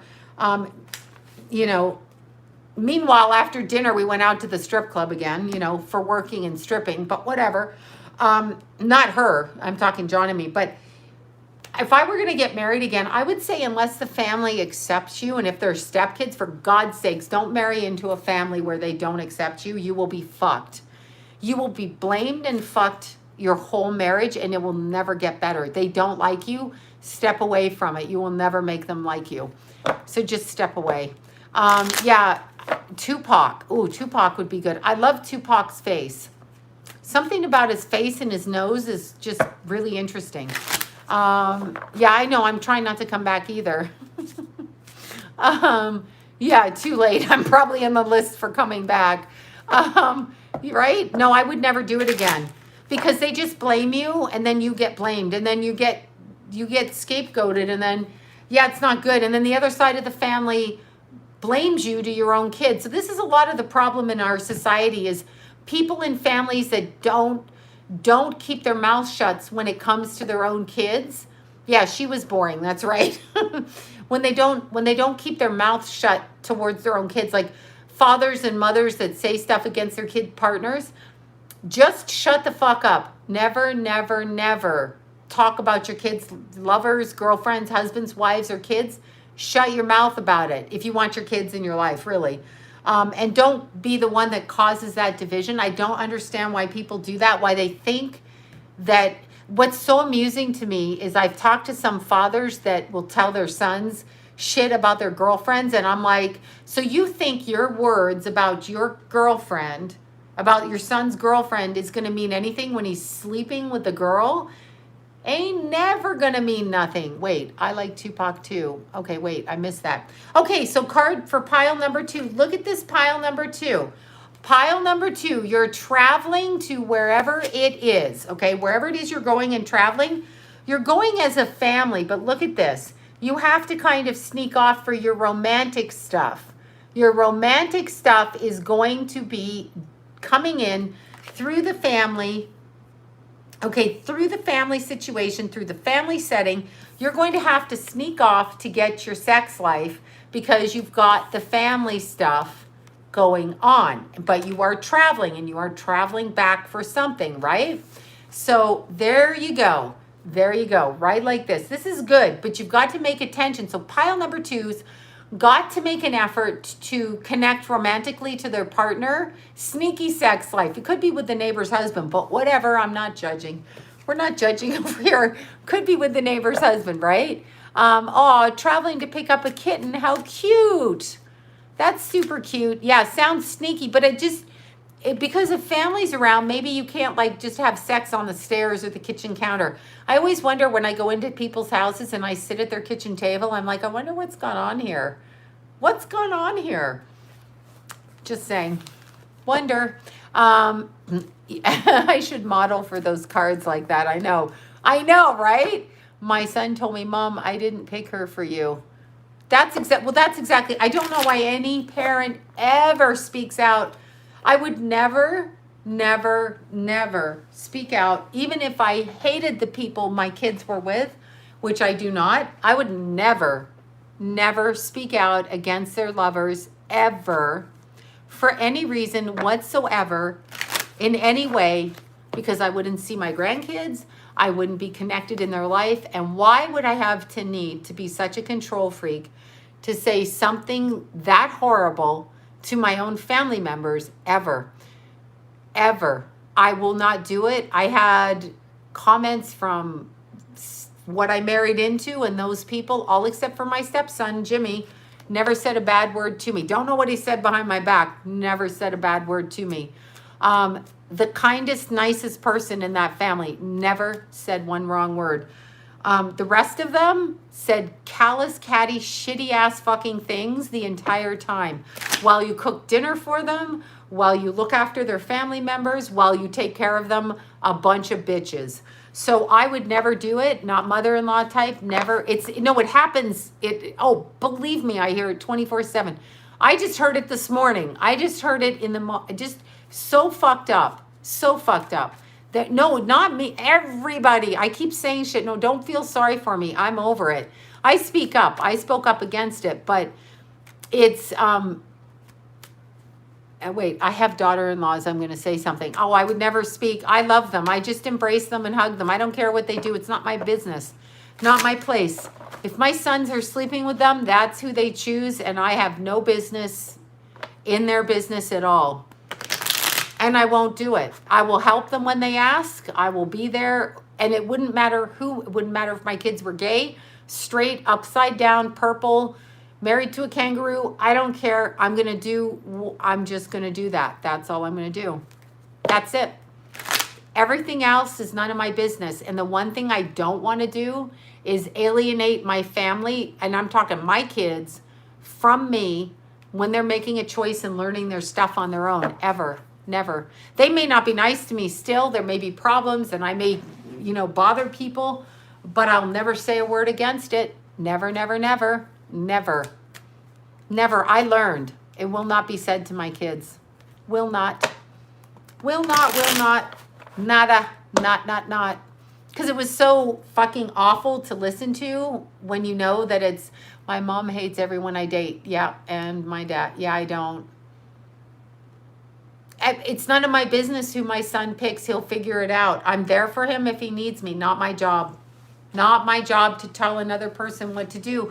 You have to remember, if your children are sleeping with them, they're sleeping with them. You don't have the vagina they're fucking, so you're not getting anywhere either. Know that. Know that. You are not that important in your kid's life. My parents were never going to tell me who to sleep with. I'm going to sleep with who I want to sleep. You don't have a vagina. I mean, I have sons. If you had a daughter, you don't have a dick. You're not doing it. It's not going to happen. I know where men go. Men go where they're comfortable. Food, food for the body, food for the food. That's where they go. So you just better like that person, and that's who you better like. And if you can't like them, then just be polite. There's no need to tell your opinions. No one asked them. And if your kids ask them, you better watch how you say, because they're going to get back with them, and then they're not going to let you into the family after you tell them what you really think. Don't do that either. All right, pile number 3. Pile number 3. Look at this pile number 3. Pile number 3 is in a decision to rebuild, reestablish, and relearn certain things, okay? So reestablish, I step in. I don't, well, if it were to get violent, I would separate both sides, but I wouldn't comment on it. I would say, we're not going to have this. But why would I be in their house when they're being violent? Hopefully they're not getting violent in front of me. Pile number 3, you're in the process of reestablishing, rebuilding, and resetting in your life. So your boundaries, your home life, and everything that you're doing. So you're in the middle of cleaning out drawers and closets and paperwork and deciding if you need that motorcycle in the backyard, or do you need that 60 pairs of shoes? What is it you need in your house, in your life, and around you?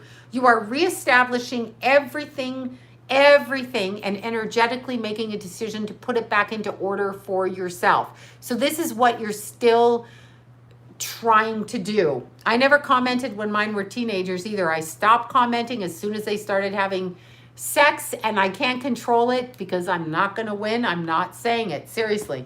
None of my place. I can't stop people from coming into my house if they were teenagers, of course. But other than that, you have to educate them, and they're going to make their choice. They're going to make their choices. So you, pile number 3, are you are deciding what is no longer necessary in your life. And it could even be with like house construction. Like, I want to build a backyard pool. I don't. I want a gazebo. I do. I don't. It's all of that kind of thing. Okay. You are deciding what you should have and what you shouldn't have. So pile number 2 is in the process of doing a lot of different things. Basically in order to focus in a different way. Pile number 3. Now, this is in order to bring harmony back into your life after deciding that the way that you're living your life, or the way that you're visually processing your life, does not work for you. So you are in the process of doing things in a different way. So this is good, pile number 3. You've looked at your life and you're like, I'm not sure I'm happy with this. I may choose to do this. I may choose to do that. I'm not sure, but we are going to do, oh, you're packing and moving. Exactly that. That is exactly what pile number 3 is doing, okay? So pile number 3, you are doing it. Now, as of the full moon, things quicken like that for you, pile number 3. So whatever these decisions are, you're going to have to say yay or nay right after that. Very, very, very, very due, okay? Very, very, very quick. You're going to have to make a decision. So pile number 3, that is where you are going. Pile number 3, that's exactly it. That is what you're doing. That is what you're choosing, and that is what is happening, pile number 3. Now, okay, pile number 3, you are being naughty. Some of this could be because there's a third party. Don't get mad at me, pile number 3. Pile number 3, look at this, 3 of swords, 3 of swords. Look in the background. Look at somebody's out doing something, and some nosy bitch is watching back here. You may find out something with the full moon that you don't want to know if you go looking through a damn drawer you shouldn't be looking at. Never look through your partner's shit. You may find something you don't want to know. Stay away. Stay away. Or somebody in your family is just a straight out pervert and watching you having sex, okay? I'm just saying. All right. So that's what I'm saying. And then look what we have here. We have the Empress. You ladies in pile number 3, when you find out what this person is doing, you will maintain your dignity and your crown, and you will ask for answers, and you will get your answers. That's what you will get, okay? That's what you will get. So pile number 3, you're going to maintain your structure as the Empress. That is what you are going to do. Pile number 3. Okay, that is exactly. I have a whatever who's married. I have a something. Badass Empress ain't going to let nobody take them down. Pile number 3. But pile number 3 is really good because you're visually changing your space and what you're looking at in every capacity. For that matter, it could be how you look at yourself and how you see yourself too, pile number 3. Just saying. Friends with benefits, that works too, pile number 3. Always get that Empress card. All right, you guys, wait, you mean I'll finally get clarification he cheated? Okay. Oh, God. Do you really want to know? If you know, you know. Those boots were made for walking or stomping or dominatrix. Just saying. I got some of them as clients, too. They stomp on people. There's people that like to be stomped on. What the hell is that about? Okay, you guys, I must go. I've got to get out before the curfew at 10. I just realized it's way late and I want to get out in the car. Shit, I got 20 minutes and I'm going. Okay, you guys, wait. we're all going to say I am for us, pertaining to us. I am abundantly healthy, happy, joyous, and free now. I am abundantly healthy, happy, and joyous and free now. I am abundantly happy, healthy, joyous, and free right at this fucking second, right now, right here, right now. And I'm super cute. You're going to add that to it too. And we're going to say prayers actually for anybody who needs them. So we are also, yoga pants might get recalled and all of our dreams could come true because we may never have to listen to another press conference where some poor young man has been kidnapped in order to regurgitate a speech that he learned on his way up the driveway before he was thrown out in front of the cameras. Just saying. Bye, you guys. Peace out.